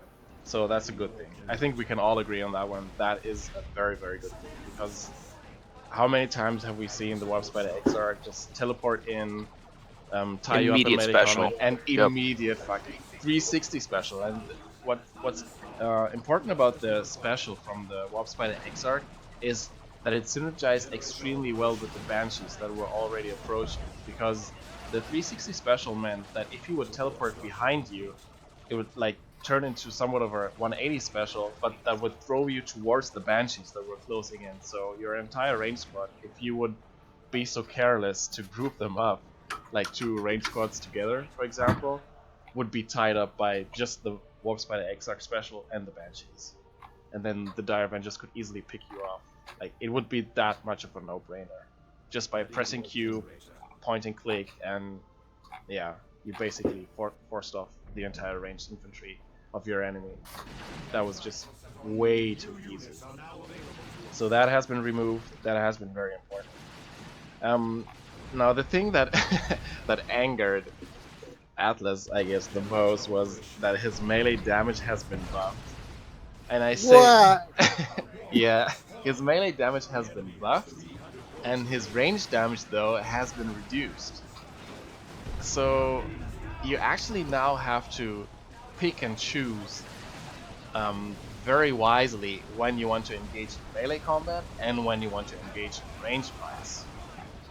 Before that, sounds hard. Well, it might, because I think it will. We'll see how it will play out. We haven't seen a lot of matches with Warp Spider XR in 2.6 now. Good. I'm especially curious about the 1v1s. I don't care so much about how it plays out in 3v3. Super hating on Warp Spider. Because let's not forget that his cooldown, his teleportation cooldown, has also been changed. So it's a lot more. You're welcome. Yeah. Finally. Look, you know, I play Eldar a lot, but I'm saying like this had to happen. Like it's so deserved. Like the Warp Spider. Even I hate the Warp Spider next time. Do the ranged upgrades, like the heavy gauge death spinner and entangling web, do they still have the same damage that they did before, or did that take a hit along with the base damage? No, they stayed. No, it's the same. It's only the targeters. The targeters got nerfed because they're a percentage increase, not a new weapon. Yes, and even that won't be changed if you upgraded to the weapon. Exactly. Too. Like it's only the default weaponry, the default ranged weaponry and melee weapon. Well, he doesn't have any special melee weaponry. That got changed. What do you mean he doesn't have any special melee weaponry? Like, actually, no, he does. He doesn't have power blades. Yeah. But yeah, it's very confusing because the upgrade is also called power blades. So whatever. Well, you know what I mean. Good. Yeah, get good. Yeah, everybody knows what I mean. It's just you being difficult now for us. I would have done even worse to this Warp Spider had they let me. Yeah, I taking it to the shed. I think the way Torpid did it, or approached this, is actually very smart, and is a very cautious one, because like over nerfing the Warp Spiders into oblivion is also not the right approach here. Like he addressed, I think he addressed. Okay to me. I think he addressed the issues that everybody had with the Warp Spider XR, balance-wise, and I think he found a pretty smart solution for it. Yeah, those changes are actually pretty good, except for the anti-grav grenade buff, which is that one. I also don't know why it needed buffs. I'm not sure about that one, but yeah. Yeah, that one wasn't the ending. Just make it work on retreat again. No, I think those days are like long gone, where anti-grav grenades would actually work on retreating units. That was the cheesiest stuff I've ever seen in this game. Just relic things. Yeah. Apart from that, I think one of the more important changes is also the entangling web having been moved to tier 2. It's also a very, very good thing, because it also discourages certain build orders. Let's say you would play versus Space Marines, for example, and how do you counter triple die Avengers? You'd either go suppression, which would be a no-go because Warp Spider XR, or you would go for ASMs. But entangling web made that a big problem as well, because you just entangle the ASMs and you just triple nade them. It's so easy.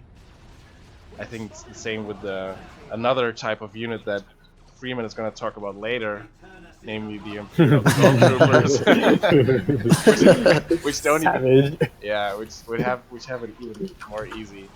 So yeah, I think it's a good thing that thing went back to tier to tier 2. Nothing much. I think nothing more needs to be said about the Warp Spider Exarch. His teleport got nerfed, so he can't teleport around as often as he would like. His weaponry got changed, and his melee special is gone. I think very sensible changes all in all. Despite what Atlas feels the Warp Spider Exarch has deserved. It's not enough. I am not satisfied. But I think Somebody explain to me why we wish to be buffing Warp Spider Exarch melee damage. It's fine, seriously. It actually encourages some fine micro in the early game, which exactly. It's the way yes, supposed the to play. fine micro of teleporting onto a dev team and hitting it harder. No, literally get good. I said early game. Yes. Oh my god. So next in line is the Farseer. I think we can just skip that. It's just like a luxury change, really. Like same. Phoenix would be crying. Yeah, the same as the Chaos Sorcerer. Volpus, like who the fuck cares? One of the major changes, though, for the Eldar faction are most certainly the Dire Avengers having been reduced. Which we have buffed. Yeah, HP reduced from 120 to 100. Yes. I think we have come full circle here, right? Like that's the way they have. Wasn't that the way that they were always like? Like they always had 100. Yeah, it used to be 100 HP, and the battle equipment would give them the HP buff. Exactly, and it was fine then, and it's fine now. So everyone should shut up because Dire Avengers are not exactly. Okay, so being like tracing it actually started giving a 33% HP in the beginning. Oh yeah, well they didn't have Exarch then, so it's fine. Right, but they didn't have Exarch then. And then we said, fuck it, you can just get upgrades with the aspect instead, and it does no HP. And then Exarch came in, that became a problem, and then we've reintroduced it now. Yes. You mean you did nothing wrong now? Yeah. No, I've been told that we have buffed Dire Avengers. Oh yeah. By who? Yeah. By EL. By a number of people. One who actually told me that he will boycott. Oh yeah. I think it's pretty much an open secret that EL is going to boycott 2.6 because Eldar has not been nerfed enough. By the way, Atlas, just on a side note here, on my stream right now, you're gonna talk about this later. There is a scenario where people are actually using multilacers beyond the 3-minute mark. So. Oh, okay. That's Atlas. We will have this discussion. Exactly. Don't worry. Yeah. They were already doing that. Watch any of 12 Elite's games and get good. Exactly. So let's get back to the Eldar race. So the Exarch. Why are these changes important? Well, everybody can see that you have increased the population cost, the upkeep, and decreased the HP. Oh, I see the turrets now. Okay. And it's important because triple Dire Avenger builds are going to be massively punished now because you'll actually notice it on your and upkeep. The troll knockback went away. I'm sorry, what? The troll knockback went away after like 3 years. Yes, exactly. The domino knockback strength has been reduced to 0, and I'm thinking the knockback type has also been reduced as well, so that you cannot crush shields anymore. Have I got this right, Atlas? The Dire Avenger Exarch knockback cannot cause shield destruction anymore? I'm gonna kind of blur the same one with the Banshee Exarch special. There's a knockback type called Light Weapon Knockback. It's pretty rare in the game. I think at this point only some Eldar and the Warriors have it from the Tyranids. Wrong. Okay, fine. What else have it? I think the odds are wrong. Okay, then enlighten us for us instead of saying wrong. Unless it got changed, the Kinab shotgun also has it. Oh yeah, it also. I think it also causes shield on the passive fire, not on the. Okay, then there's literally one more. Wrong. Okay. Yeah, but I just wanted to say wrong. Okay. Okay. And the biggest difference.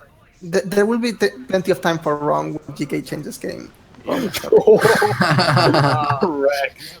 Shit, they're coming up too. All right, so The biggest difference between light weapon and weapon for most practical purposes is that with light weapon knockback, you can actually knock back through shields, like an Iron Halo or something like that.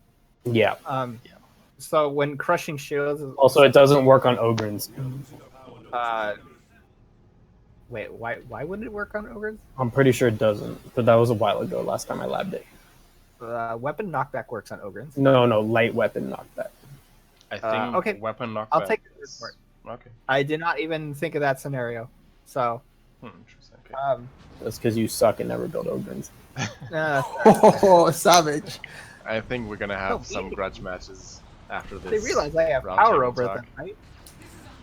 Anyway, so that was the reason behind the change for the most part. It doesn't knock through shields. So, all in all, it still does knock back one model though. Yeah. So when he does, he knocks back one guy. Yeah. Which I think is still one too many. So Ogrins no. Don't be such a backed by light or medium. Oh, interesting. Okay. Light or medium. That's good to know. So don't try to knock back Ogrins with that. Yeah. Yeah. Get good, noobs. Exactly. So to put all people's minds at rest, Dire Avengers are now fine. Like they're more or less fine. Yeah, they still don't trust the Eldar player. Dire Avengers need more nerfs. No, I mean, with the population and the upkeep changes, you're going to discourage triple Dire Avenger builds, and bleeding will also hurt a lot, and like it's just going to be a massive strain on your economy. You have to be more wisely about it. You're bringing back the skill element in the Eldar faction, as it should have always been involved. I think that's it about the Dire Avengers. Like, nothing more has to be added to that. Have a quick look at the Hell and Banshees then, really quickly. Yeah. Two changes we're talking about. Shield and Dire Avengers not 100% for damage resistant. Okay, you know how the energy shields for the Dire Avengers just flat out just takes damage for you? Yes. What do you think about some damage piercing through the shield, huh? No, that would defeat the point of the shield. Already. Exactly. Yes, exactly. Yeah, But let's not change that. They're fine like that. Yes. Yeah, it says the Eldar player. just Okay. fine. You have like 4 abilities, like you use a lot of energy. Like let's not make one fight crush against them, you. Jesus. Crush them with what? With literally Not anything in tier 2 or even okay? some things in tier 1. I mean, you being an IG fanboy should know that the Sentinel can crush shields and it's not Oh beatable. fuck. So I can't do it versus a triple Fury build. You probably don't want to do that because like the shuriken is likely behind it and you'll Yes. Sentinel will get destroyed. But there are other options. Just use There- mortar shells. And exactly. we'll go. Just Oh, get we got good. Deadly Potters. yeah. When did I become an IG Just fan? Atlas. No, I'm going to give an even better answer. Build multi-lasers. Don't let the Eldar come out of base. See, easy. That was good. Yeah, actually, multi-lasers are a huge bitch as far as you're just saying. It's actually that's true. Like whoever doesn't know for the people who are watching right now, the Farsi is like really shit at dealing with turrets. Like And the Warp any Spider. turret. The Warp Spider as well. Well, no, because the Warp They- Spider never gives you a chance to set up a turret. But Yes. No, but the War Spider, if you manage, is even harder because like you have to get the mass teleport or else you don't have. Exactly. Like you have to invest into some work here. Whereas the Farsi can get I know. gates. Heaven forbid. Yeah, but I'm saying Heaven forbid the I'm Warp saying Spider has to get war gear. there's He has to buy a war. there's a very huge difference between putting down a 5 power and 5 red multi-last turret and getting a I don't know what's it 25 power war Yes. gear. That's So- like saying that Warlock struggles because he has to buy Immolator. Oh god. but the He has emulator to buy actually war pays gear. off a Well, lot. But against IG, it's it's good. so Like, much money Exactly. though. That's the reasoning behind it. Atlas. Like, make some sense here. The emulator has some, has a We'll lot. talk Yeah, exactly. There's a lot of about AG. reasons. Let's focus on Eldar. Exactly. Alright, fine, whatever. We're on Howling Banshees. So the Howling Banshees, I don't see anything very interesting here. Yeah, it's Like, fine, especially now that exactly. Drain Life ensures the Exarch death literally every engagement. Rangers. Honestly, the discussion on Howling Banshees isn't so much about what's in the patch log right now as so much as what isn't in the patch log right now. Okay. What So the fuck does that mean? I will explain. The charge. Those more Eldar nerfs. Silence, peasants! Okay. I'm so sorry.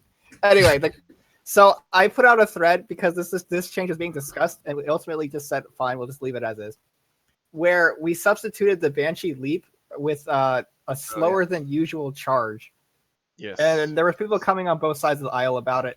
And ultimately, at the end of the day, everybody just like, leap, charge. Fine, we'll just leave it as is. Well, at the end of the day, we just left it. What do you guys think? Okay, let's talk about that. First of all, I think it should have been the charge again, because let me give you my opinion about the leap, and I'm saying that from the Space Marine, actually mainly a Space Marine perspective now. The shotguns they do already. I can change what I'm abuser I am now. Wait, the shotguns bug out a lot already on their own for whatever fucking reason, but Relic. Trying to knock back a leaping unit is, I think, actually impossible, since the leap actually gives them knockback immunity, right? As to not cancel that animation or something. While they're stuck in the animation. Yeah, they're knockback immune. So that already screws Space Marines over massively. And I don't think there's any reasoning behind them keeping the leap for, I don't know, whatever purposes Kael'thas implemented the leap.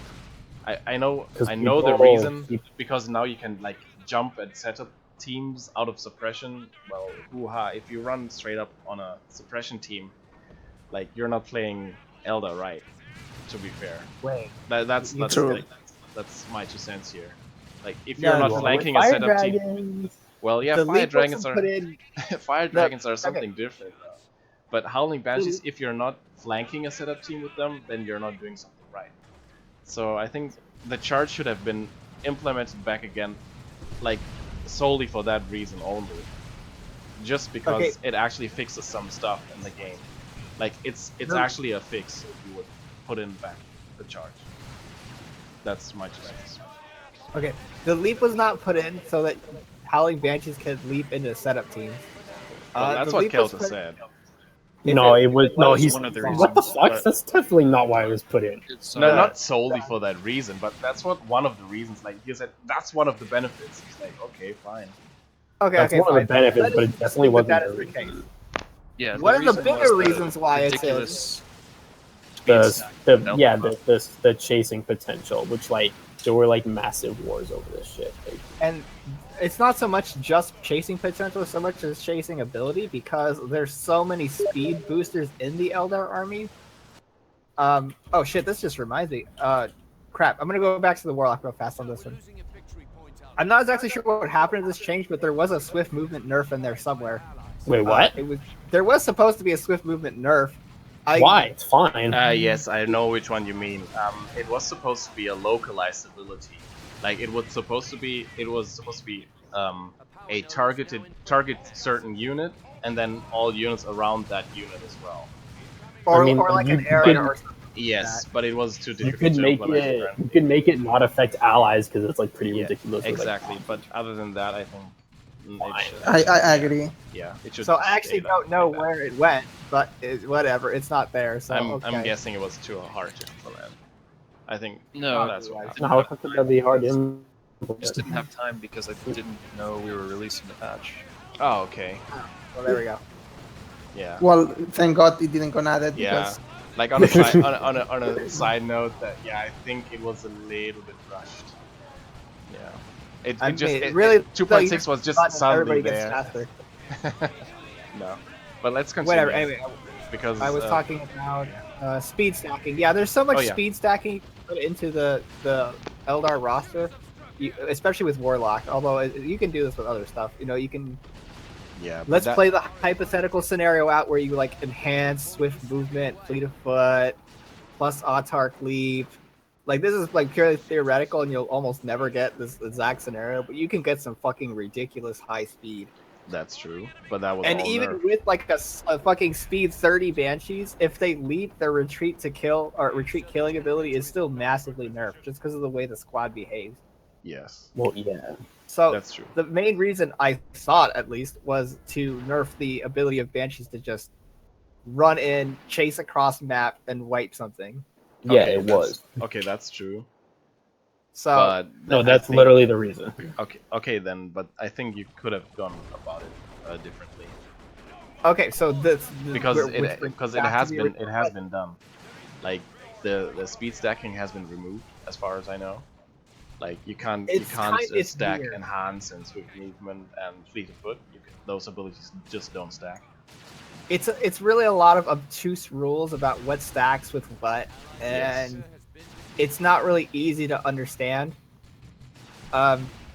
So going all the way back, I ultimately recommend we just give them charge, but just a way weaker charge. Yeah, I think Normal that's charging totally units give like +2 or +3 speed, and for Plus reference, 3. the old Banshees. Now some give +2, but for reference, the old Banshees were Like? +3 speed. Huh? Like, All right, fine. You're gonna make me dig it up. All right. yeah.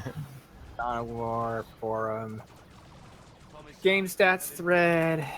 Stats thread. If it is, it's like only Terminators or some shit. But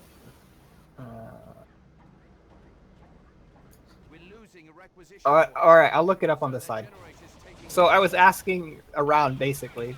There's like, it was basically 50-50 on who wants it, who doesn't want it. Blood Crushers get +2 speed apparently. Gas Dreadnoughts +2. So far vehicles, Farseer's only +2. What? Really? Wraithlord is +2.5 and couldn't decide. Dreadnought +2. Inquisitor +2. Okay. already OP, doesn't need it. Oh, speaking of which, this might be a bug, but I think the Apothecary with the customized Thor Bolter can still charge. Yes, It's that not true? a bug. It's not a bug. it actually looks very funny if it does. Yep. Blade Champion with the bolter can charge. I don't know. Maybe we should get rid of that. Ravagor Alpha +2? That's a weird one. Well, it's Oh, he already, is awfully fast. Carnifex +3.5? What the? it's supposed to like go with their lore thing, in that they're like literally battering. Raveners only get +1 speed. Okay, so there is actually a Well, precedent. Raveners can be +1. passively speed like 7 as it is, so So Raveners actually already are plus 1 charge speed. And to check how fast Raveners are, they're 6. They should be, and then they get another one with the muscle claw. Which they're no one actually ever- 6.5. Oh, really? They're scout speed. Never mind. They are scout speed. They are scouts. They're scout Casterkins with something. I forget exactly what it is. They are burrowing Burrowing Tier Casterkins, 1. scout speed in tier 1. As I told Agu. So it was like something like that. Anyway, the point is Oh, that, that was literally his Steam name for like a month. Okay. cool. So the point was that we're like, all right, like the leap thing is causing problems in terms of just kind of being wonky, making units behave as they shouldn't. Let's bring the charge back. Let's just give it a weaker charge. And then I got every range of answer from "this is a brilliant idea. I will name my child after you" to "this is the worst idea ever. I'm coming for you. Send me your address." So at the end of the day, we're like, okay, there's absolutely no consensus here. Let's just leave it as is and call it a day. Yeah, sadly. And then I want to ask you guys what you thought about it. I think you should reconsider for 2.6.1. You should really reconsider putting it back in. Like put some restrictions on it. Like it would be completely fine. But I'm talking about this from like a non-Eldar perspective. It would actually, for some races, seriously fix some stuff. If I think it's good to have the charge back because, like for example, shotgun scouts or sentinels cannot Yes. really control banshees anymore, Exactly. and it doesn't work well. Like units sometimes get stuck. They do like weird Yes. jumps across the map. It's Yeah. just inconsistent, and it's really it's not meant to work that way. So yeah, I just remove anything that doesn't really help the game. For example, like Mark of Corn changes or the Warlock pricing changes. I would change that, and if it doesn't work, you can always revert back because it's a very simple change. Okay, Like if you have like the You actually reminded me of something, one of the most ridiculous Banshee leaps I've ever seen. And I gotta pull it up, so we're gonna talk about other stuff. But I just saw it on Switch stream yesterday. It was great. I gotta find it. Hold on. It was probably mine. It was bad, a though. Why would you find anything Which good? map was it? One of the new ones? Against the Warlock? Because I remember one of my banshees doing like an insane... No, it wasn't yours. It was one of Swift's banshees that did it. It was amazing. Okay, it was before he lost all his units. You didn't have to say that. We already knew it when you Swift. Alright, I'll try. I'll find it somewhere. I'll tell you when it is and which video. It is amazing. I won't even tell you how far they go either, because it's great. I was thinking about making it a meme and sending it into the meme pictures thread or whatever. But okay, so I would be fine with moving the charge. Actually, I more than anything, I want to hear a counter opinion. Actually, does anybody think moving the charge is a bad idea? Moving or removing? Or sorry, keeping the charge is a good idea. And Which charge? I'm tripping over my own words here. Moving it Yes. from a leap to a charge is a bad idea. Riku. I know Riku will, but we knew that part. You could also do like a poll, but I think it's a good change. I don't think we have to do a poll here. Like it's just a question of game mechanics and stuff. And for the reasons that I and Freeman or Freeman and I have pointed out, And 20 other people, I think, will agree. it just should be re-implemented. Like people like the EL clan, like I think they have been turned opponents of this change, should actually be happy about this, since the majority of their players are Space Marine mains, and they would really actually benefit from this change. So I don't know where they're coming from. So I have no counter opinions in this room. It just makes a lot of sense. Why would you keep the leap? It's just beyond me. Yeah. If you manage to obviously balance the charge properly, like that's the only if, because as they are now, they are balanced, but they could like certainly benefit from fixing the leap. But they are mostly balanced right now. I wouldn't say they are unbalanced as they are now. Yeah, and the Exar cost reduction should help with some of the like Exactly. invasions. Like Yes. for how much it actually dies in a game, it's okay that it only costs 20 power. So It was continuing 15 in retail. Yeah, that is a little bit too low. Yeah, that was some ridiculous. Question, but 20 power is fine. So going on to the Rangers, because they have also been on my mind a lot. Let's just put it like that.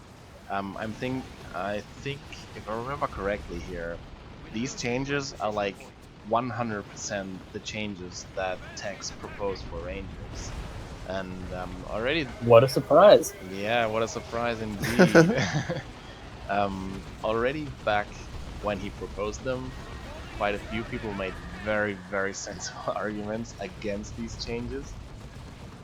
And having played with the new Rangers in 2.6, I can see why that Bless is. you. Like, I was also one of the people who actually tried telling you guys, like, no, this is actually, it's not going to work. And it seriously doesn't, because yes, they disrupt setup teams very, very nice. But other than that, apart from giving you holo field, they just don't add anything. Like the 55 damage they deal, it's just not enough. I think. I mean, it is more with the upgrade, but no, I think the 55 damage stays the then same. it gives their. Oh no, wait, that's just a. The only thing that you add with the Pathfinder gear is the splash damage back to the kinetic pulse. Like the vanilla. Let me actually just lay it out. Like the vanilla kinetic pulse no longer deals damage. The cooldown has been reduced from 70 to 50 seconds, so it's actually more annoying and very like more disruptive. I'm not gonna say highly disruptive, because at 50 seconds it's not gonna be highly disruptive. They're a lot cheaper, like on upkeep and population and in power cost and requisition cost. So that's actually very nice. You can get them out extremely fast if you organize your capping order properly. Like you can get them out very, very fast. Okay. Halt everything. I found the leap of terror. Okay. But we're not gonna see I'll it. So. Just posted. But by the way, like I'm also on a clock here, so if you're gonna pick up the stream, you can show it there. Like I'm very curious to find out like how far that Banshee model left. But I'm gonna watch it right now. But let me continue with the Pathfinder gear now. The Pathfinder gear, what it does is, it gives energy regen to the Rangers. It restores splash damage to the kinetic pulse, and it further reduces the cooldown of the kinetic pulse to 35 seconds. Wire. And hold on. Ah, okay. It's like right at the 3 hour. Yeah, but 5 I'd minutes. I'd have to fix the OBS to actually show Or it 6 on the minutes stream. mark. It is amazing. So I'm gonna watch it and see if it's what actually amazing. what also happened is that the Rangers lost their courage damage, as far as I know. Yeah, well, Yes, they did. Yeah, which is actually a good thing. Like, I really never liked that mechanic. That you can suppress. It was double retarded. Rangers. Yeah, it was, yeah, it's just very, very infuriating and frustrating. But the way the Rangers are now, the Torpid actually argued that now Rangers are what they are supposed to be, a detection unit. They're cutting out a lot. Yes. Yeah, fix your mic. No. No. Maybe it's my connection or something. Maybe it's the fact that Atlas is sending me so much stuff. I just sent you one link. What are you talking about? Nah, you send me so much stuff. Disintegrating all his your connection. My Okay, I just planet saw the leap, needs me. and that saw the leap, and that was fucking hilarious. I can't believe it. You can see like the Twitch chat right on the side. You're just going, what the fuck? And everybody's like, what are you talking about, bro? It's probably across the entire screen. Pretty good. But still, let's Okay, sorry. refocus. No, yeah, here, no, let's let's refocus. yeah, let's. talk about Rangers. I don't think that Okay, fine. Rangers, the way they are now, I don't think that they'll cut it. Because apart from detection and the kinetic pulse, they have no further impact. I don't know how to like explain it better that way, but it's just if you really play with the new Rangers, and I've played with them myself and I have faced them already, and as a Space Marine, like now, I just laugh at these Rangers because they won't damage. Like as an APO, I'm just gonna laugh about their damage. It's pathetic. In green cover, like who the fuck cares? Oh wait, actually they don't have a heavy cover modifier, but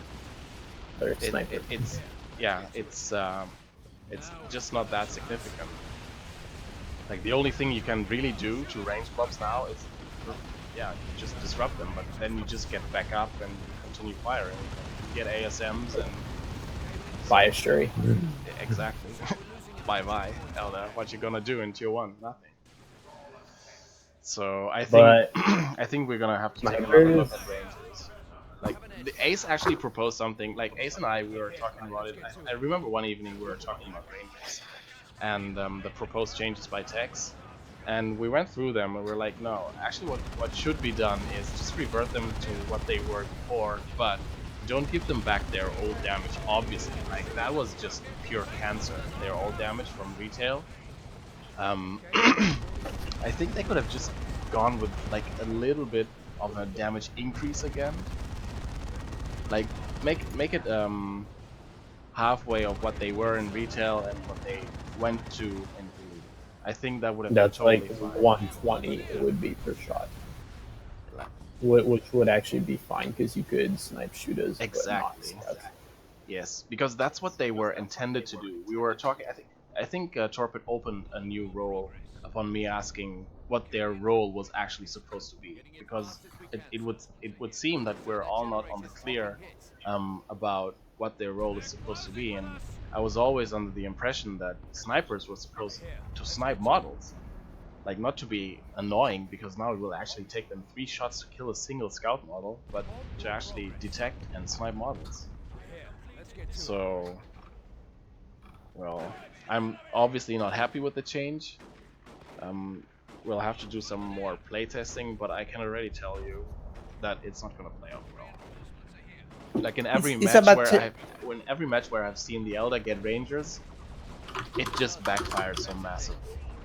Like boss went like at a point, it actually went double Rangers against me, and it just didn't change a thing.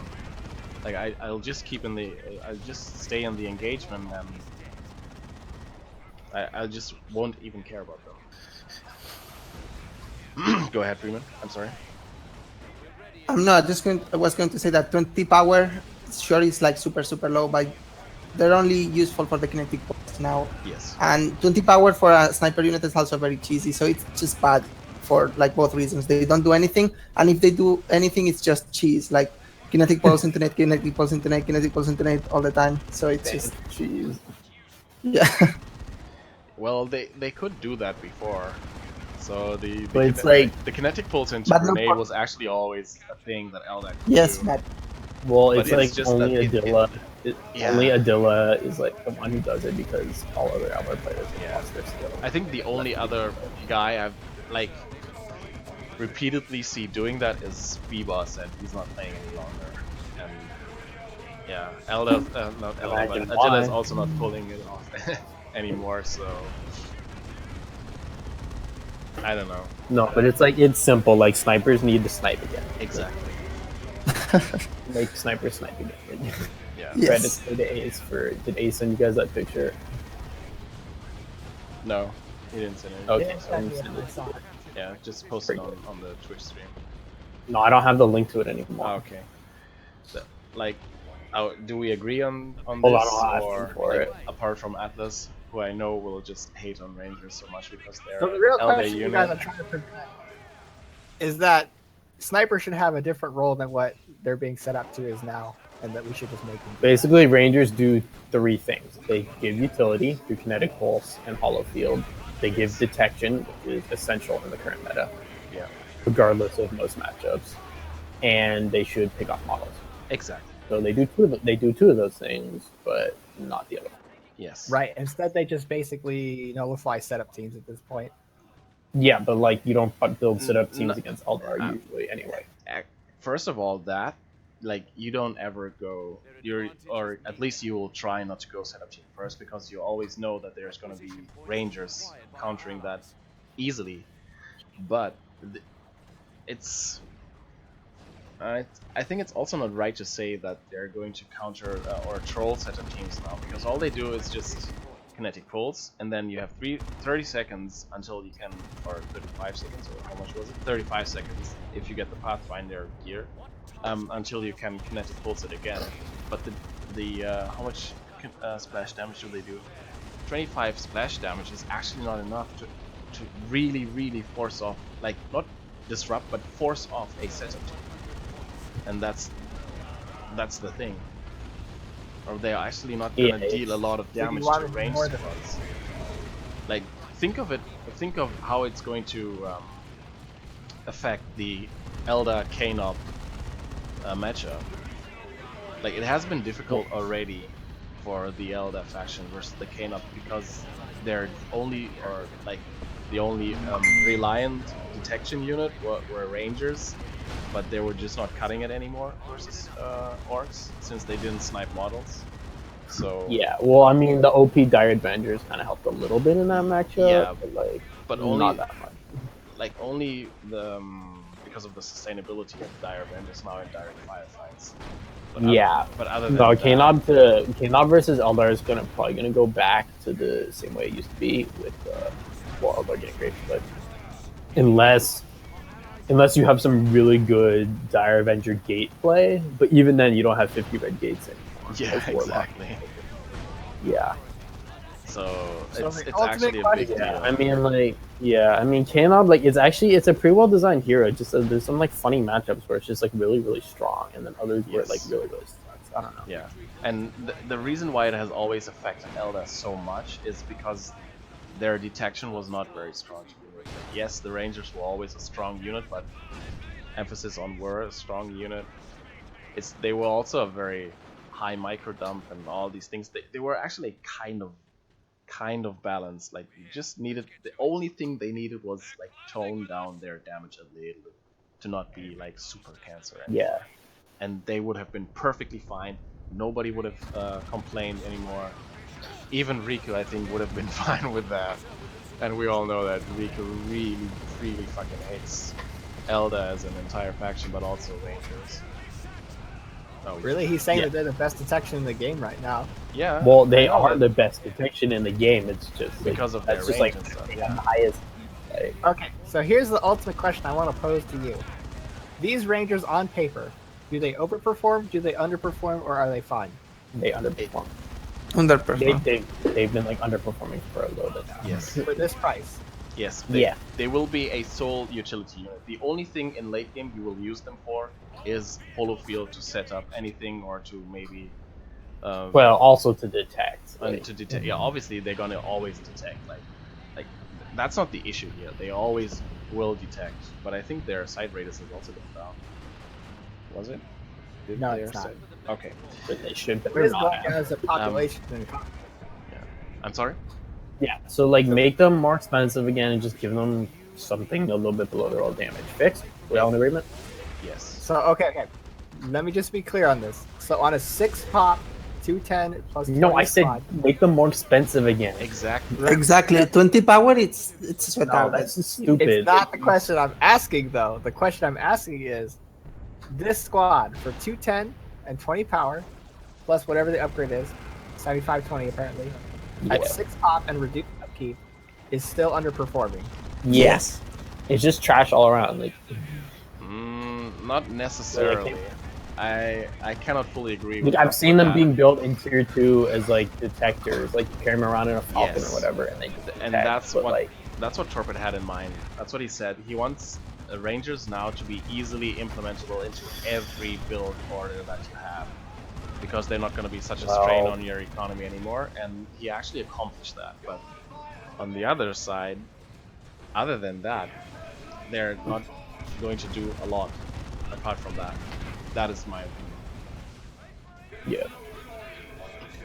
So they not even semi, but 3/4 underperformed. Yeah, they underperform more than they are.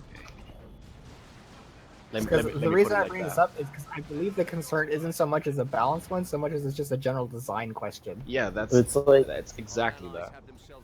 Their design sucks ass too. Yes. Yeah, but we had that's actually an important question we had to ask ourselves. Like, what is their purpose? And now they're not. Right now, the they're not purpose fulfilled. is support, be cheap, provide detection, knock down setup teams. I didn't even write up these changes, but like whatever. Yeah. Yeah, couldn't have helped. I would have nerfed them further. To be honest. Yeah, I'm sure obviously you you would would have. Like nothing. You would have. Honestly, I kind of differ from you guys. I think this will be okay. Well, yeah. For detection, seriously, they're going to be fine. Yeah, because they were always good at detection, no question. But for News has gone very robot for me there. Yes. Yeah. okay, that's I don't know why. I put the picture in both chats. I think people are just kind of want old Rangers back, but aren't really looking at these new guys in that sense. Because yes, they're different, but like, are they bad different? Yeah. Yes. Because if you're just saying, like, if I just want 2 Dire Avengers, Howling Banshees, and Rangers, then I imagine you would be disappointed with the results. It's like going to the store and the only thing they have is like this shitty like $3 steak knife when you would happy to pay for like a $10 good steak knife that could actually like cut steak. Exactly. Like, But you can still buy it. No, because it's so cheap. Well, yeah, you don't buy it. Like, what do we say about units Buy nobody it buys? too. And But- you get Rangers. And you get Rangers. Everybody gets Rangers. yeah, Or like, Rangers for more everything. Whatever. it's just not what they were supposed to be doing, and that's just it. Like, it's not what they were supposed to be doing, and that's. They were supposed to put pressure on the enemy so that he had to move and keep mobile and stuff like that. And they're not doing that anymore, and that's why it's bad change. We've changed it and it sucks. Yes. I think Like, Rangers suck. As long as we're clear on this. They've sucked before with the courage damage change. Like, that was No. Actually, that's actually a good question. Are these range more useful than they were last patch, or less useful? They're less useful. What? Even less useful. Because We have already said it plenty of times. They are Yes. useless. Period. Like. Exactly. Let's not. Can we move on? Exactly. Exactly. They are useless. Period. Yes. Damn. Let's get to the Falcon now, because the Falcon has also been the center of a lot of issues, or let's say QQ. The Falcon speed has been reduced, so yeah, it's not gonna be as mobile anymore. I think the main problems were the energy shield and its anti-all capabilities, which I didn't agree with. That was one of the main problems. I think that was what the Falcon was, or what was setting the Falcon apart from all the other vehicles, and people did not keep in mind that the Falcon actually costs quite a lot more power than all the other transports, not combined, but all the other transports in the game. So yeah, I don't care. The performance is too different. That. Yeah, so their speed was reduced, so it's okay. And the energy shield has been nerfed, so I think it should be most definitely It'll be okay fine now. Good Yeah, changes. it's going to Good be changes okay. actually. Yeah. I think it wasn't enough. No, The Falcon was always a more defensive transport than the rest of them. So far, the meta has proven that it was not enough nerfs on the Falcon yet. I see people building nothing but Falcons still. But the Falcon gives you something that you desperately want. Like, you want those on-field reinforcements. Like, you want to stay on the field more, which was also like one of the roles that Rangers fulfilled. Like, they would give you back I would map argue presence. that you just don't want to lose Eldar models in general. Okay, no, Alice. So what would you change further about the Falcon? I would do something about its damage profile. No, it's... Which damage? And before anybody jokes, no, not change the weapon cannon PvP shit. No, shut up. No, what would you change? I'm being serious. It just gives you so much. It's basically just a slight. It's a 0.25 speed slower tank at the end of the day in how you use it. Just like the JK Rhino. Exactly. Yeah, just like the JK Rhino. Rhino's damage profile makes it not that good versus infantry. You can just kind of do it all with the Falcon still. But they play out differently. Like, you cannot compare them directly, and also never the ever army forget. The army surrounding the Falcon is less tanky. And I'm than pretty sure Exactly, it's very fragile. It's you have to look at the units surrounding it as well. Yes, like which are all okay. pretty Well, hold on. Yeah, on. but they're much easier Ace to had a kill. suggestion 90 where power, the power could go up a little, No, just for timing windows. no, just no.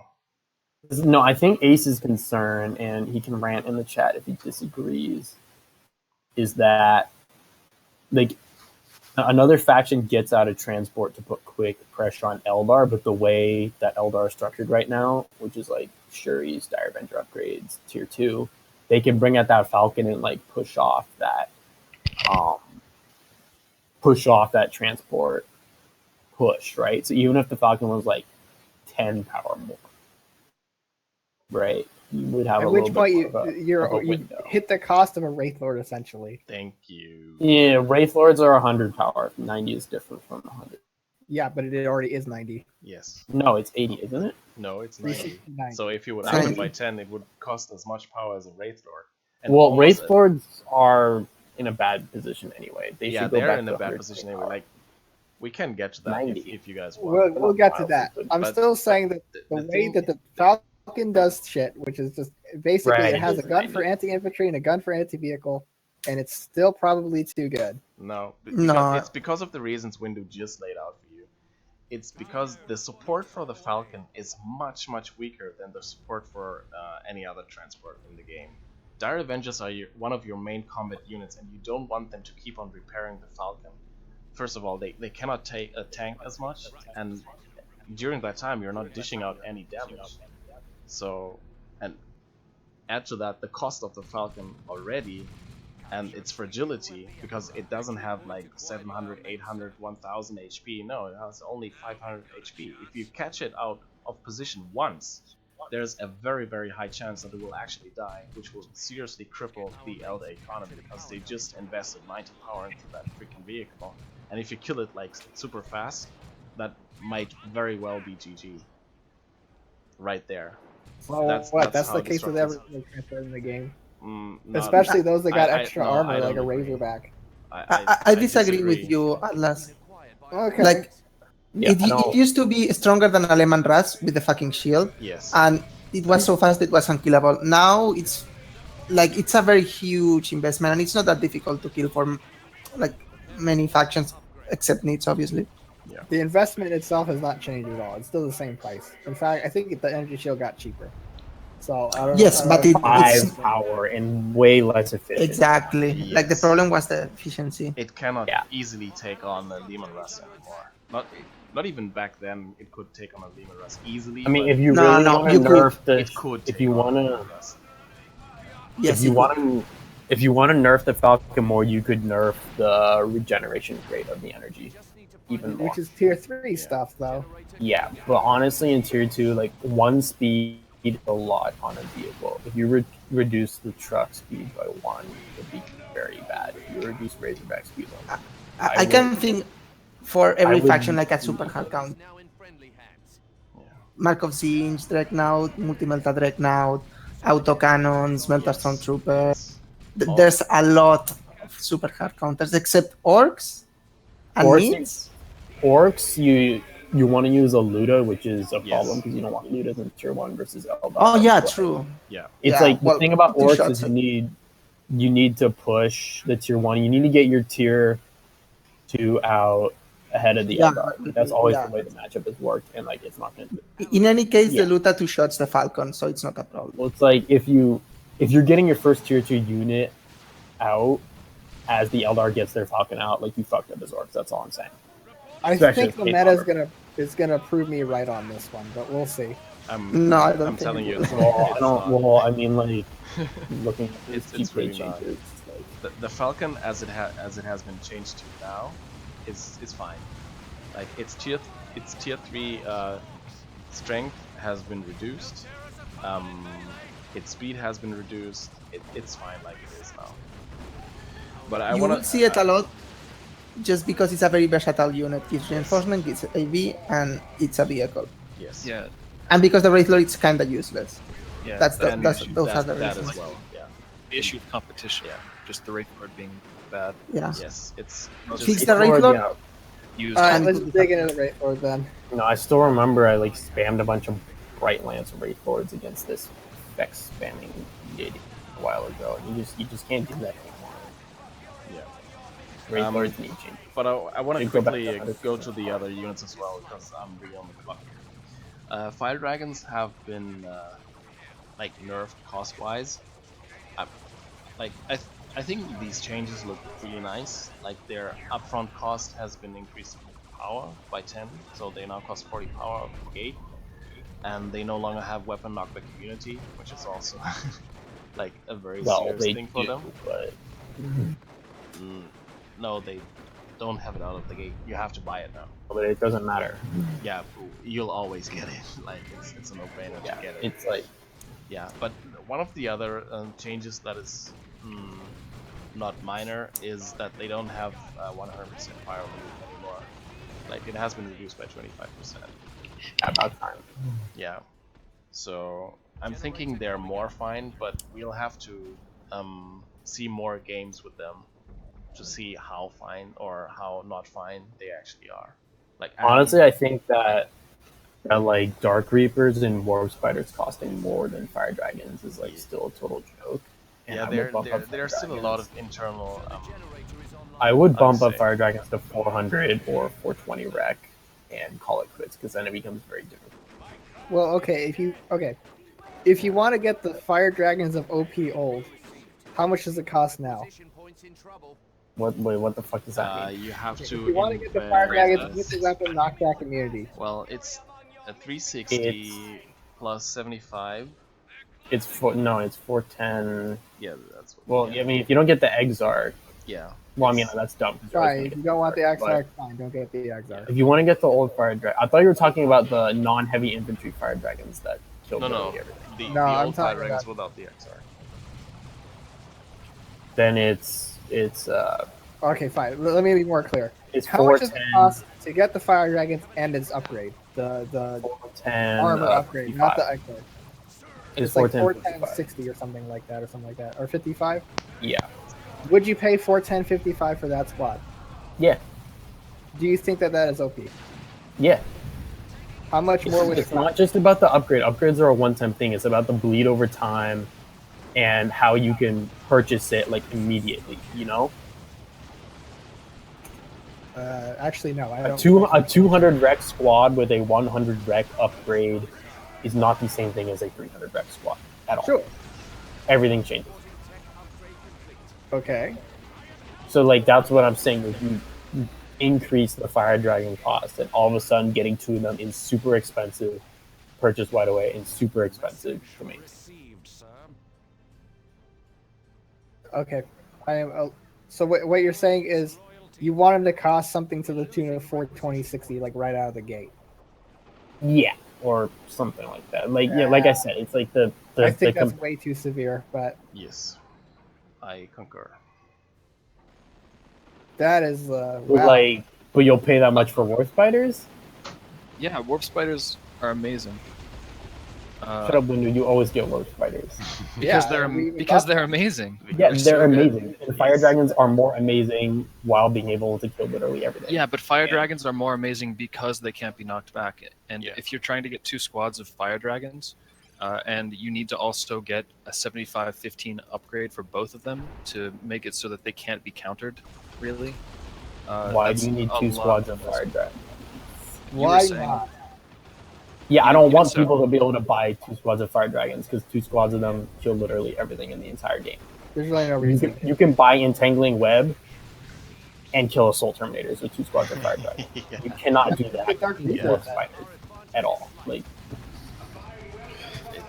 Dark Reapers for it's like something. They're a generalist unit, and therefore they must be worse against, like, compared to their specialists. Period. Yeah. Like, always. Yeah, that's the biggest issue. And right now they're like extremely not. So you either make them cost more or you make them not as generalist. But I would rather go to cost more so that they're a super expensive one-time purchase squad. Kind of like I wouldn't actually do it via the cost. Like it has to be like changes to what the unit does and stuff itself. I think that would address the internal. It's like really only 2 of them becomes cancerous in my opinion. Yeah. And honestly, the Dragon's Fire ability is still pretty useful, and you need to pay more for that too. So. The one that gives you. Exarch cheaper. Like the accuracy fire on the. What? Exarch cheaper? Their ability changed so many times I don't even remember what it does anymore. Hold on, I'll look it up. It gives increases weapon range. Yes, and I think gives you increased fire on the move ability or something like that. Yes. Yeah. Right, that's what this ability thing is. Yeah. Increases accuracy to 75% now and reduces weapon cooldown by 50%. Yes, so that's a huge DPS buff. So you want that too. Which brings, I think, the total squad cost up to something like 500 something 60 power, or not 60 power, 75 power? It's... How much is it? Okay, wait. Okay, so it's 40 plus 30, so that's 70 power. Once you have purchased all the upgrades, they will actually be quite expensive. Yeah. 360. You're sacrificing a lot for that. Plus 50s 410. Although in terms of how much you get out of it, I guess that 485 70. But I think that's what still remains to be seen if they actually perform for that price. Right. Like, it'll take more testing. Yeah. I think we'll have to wait to put out a final verdict on Fire Dragons yet. I think we just I think there's just not enough data now to make a final verdict about them. I think the steel armor could go up to 75-15 and then that would be it. The only problem I see with Fire Dragons is that they synergize extremely well with the buffs that Eldar have, like Crackshot, Guide, and that's about it. Like Crackshot should go up a little in price anyway, but yeah, but on their own, if they don't have any like supporting commander, like for example, if you get them as the Warlock, they are not really like that OP unless you get like multiple squads, like 2. Enhanced. But the no, I don't not think really. You're gonna see 2 Fire Dragon squads. No. No, it's just price. Plus, if they you become talk about a buffs, you can only buff one They of them. become a really. problem economy-wise. Because with they the, will- with the they will- Farseer. Yeah. With the Farseer, they are incredibly powerful. Just have time, field, guide, fortune. You have so many tools that with the Farseer they really become unstoppable. Yeah, but Same you as the only wanna Warspider. But you only want to buff one of those squads with like guide and fortune and all that stuff. You still wouldn't really buy two of them. Why not? With time Because field, it's- you can slow the units and DPS them But- down with the. Well, okay, now you're talking about tier 3 The power. thing though is like, as they are right now, they are going to be very expensive, and fully upgrading 2 Fire Dragon squads is going to be. I think it just doesn't make sense now. Like you're highly discouraged to actually do it. I think that's. Depends on what your enemy is playing. If he's Space Marines, like Fire Dragons counter everything Space Marines have, everything, and you just can use gates to bash, so they'll be always useful, no matter what. They're better like not generalist purchases, but I think they're, how do you call it, like the opposite of generalist purchases. Specialized? Yeah, specialized. That was the word I was looking for. There are better specialized purchases you can make to actually counter Space Marines effectively. Like if you want to be exactly. on the safe side, if you want to be on the safe side. No. Name one. Like if you want, if you go for multiple attack Marines or like high infantry count units, then you go for Dark Reapers. Like I don't get why people don't get Dark Reapers more. Seriously. Because Fire Dragons do everything that they can do. But Dark they Reapers do it. for, like so much better. Like they will Barely. No, not they necessarily. will punish Barely tactical better. arrays so effectively without bleeding a lot. Just like Fire Yes, but Dragons do. nobody fucking spams tax against Eldar. They do it better, but the Fire Dragons are like a preventative vehicle. Yeah, exactly. Yes. Like you're saying to your opponent, like, do not buy a vehicle or I will fuck it up. Okay. Yeah, that's what Windu said. Like the problem is, for example, you ball double Dark Reapers because your enemy is stupid and spamming tags and ASMs against Dark Reapers. Fine, he'll get a Predator and you'll be like utterly fucked. Yeah, no, You this won't be able happened. to I do played a anything. game against Tex and he got double Dark Reapers and I ran right over him with Predators all game. And if you Instead go, of, if I buffed Fire Dragons after the game, I would have won. He was right.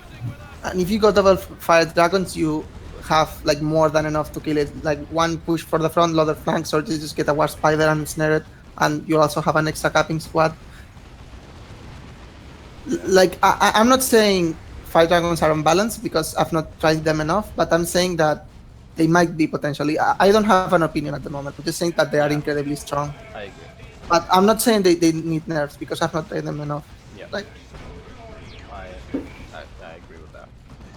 Let me just quickly finish the last three units because I have to go after that one. Okay. The Warp Spiders, we've talked about them before, so I don't think that we need to add anything to that. I think it's kind of nice. I also have to see how this one pans out because, as we've said before, nobody actually ever gets Warp Spiders.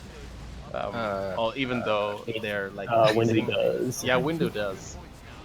I don't understand the But buffs, to be fair, Windu, how many times have you been playing 1v1s in the past, in the recent past? Recent past, not much. Yeah, but you're the Warp one. Spiders one of the are really first good. One. Yeah, they I'd argue Warp Spiders are better 1v1 than they are 3v3. Exactly. Yeah, they are so much easier to they're keep just alive so good. because Warp And Spiders are just so. There's a lot more. There's a lot more potential for stuff in 1v1. Okay. And a lot more potential for haywire flanks. Yeah. Yeah. So the next unit is actually more interesting because Wraithguard have actually undergone a change in role because whereas they had the OP fire on the move before and it's just as simple as that, it was OP. They now don't have it anymore. They have to stand still, but they're also supposed to be a very tanky frontline unit now that can actually take a lot of the upfront damage from ranged units and allow the Eldar army to close up in behind them. So to accomplish that, their health has been increased, and yes, I think actually all the changes I've proposed went in. The courage damage has been increased as well.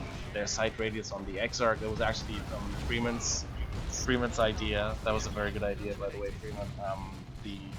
Wraithguard Exarch, there was actually no reason to ever get it because it would die so fast. It would Yeah, just stun exactly. the Wraithguard, and it would actually not give you anything because it also leapt into combat. So, like, you would see your That was just, like, Wraithguard hilarious Exarch as just well. leap into combat. It's like, oh no, Yeah. just stay here, and boop, your Wraithguard was stunned. So, Now you can use it like as a unit on their own with the Warlock. yeah. Like you have two options now: either you support them with your army, that way you don't need the leader, or you use them on their own. Or if you listen to like lead the lines, then it's useful because like you Yes. get Exactly. intel. They're a very, very good. I'm sorry, Line frontline breaker. unit. Yeah, line breaker, frontline unit now because they will. Some people have had questions about their courage damage going up, but that's actually something they need if they want to effectively break lines because they need to suppress stuff that they're closing in on. So I think the Wraithguard changes are fine because now they've lost their fire on the move and they're not as stupid anymore versus IG especially. Yeah. I think all in all, people should be actually happy with these changes. And I think Raiders are going to be very balanced, but I've not seen enough games. So far, Yeah. what I've seen is that they are actually fine now and they are yeah, both viable and balanced. I have actually played against the new Wraithguard, and the counters that you had to them before are actually now effective again. Like, just dodging their shots, you have to micro your units a lot to actually accomplish that. But I mean, you should be rewarded for microing your stuff, right? So, like, they're not unbeatable. And the Wraithguard, I think we've already mentioned it before. The Wraithguard, I Yes. think it's still underperforming. I think it should just. I think what were they before? 110 power, and they should regain their 200 HP that they lost. That's my Yes. opinion. Like, these changes, I don't actually care about them. Like, I have looked at them. Yes, now they're less of a strain on your economy. Maybe that's fine, but they just need those 200 HP. They really do. And that's really all I can think say about Wraithguards. there's two instances where to get like Wraith Lords. In Eldar Mirrors, they are very good. And also, they are fairly good late game because, like, with the ability they gain from healing, like the Wraith Cone, they are very, very good if you use them like near the VP to hold an area. Like, you can use them on range stance and they have like a lot of DPS and they are very easy to repair. And they are both a melee deterrent and a like kind of range block deterrent. Those are the situations that are useful in, I've found. But they really are underperforming in comparison with like all the other tier 2 walkers. I don't know. Agree. I think the Wraith bug. I think Lords, that Wraith Lords need to get all their changes reverted back to like 2.3. Yes.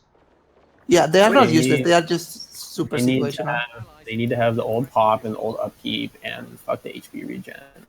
They Exactly. already have HP region need to be one. They need to be 120 power, and they need to have 1200 HP. That's like all. Yes. Yeah. If that really makes them too strong, then you can nerf the Bright Lance a bit, because the 100% fire on the move is something people have been like raging about since forever. But yeah, they just need to be reverted. Like, that's it. Yeah. I actually totally agree with that. Like, Wraith Lords should just simply be reverted to what they were before. It's by the way, as a final note from me, it's funny how actually balancing Eldar is reverting their units to what they were before. I find that pretty funny.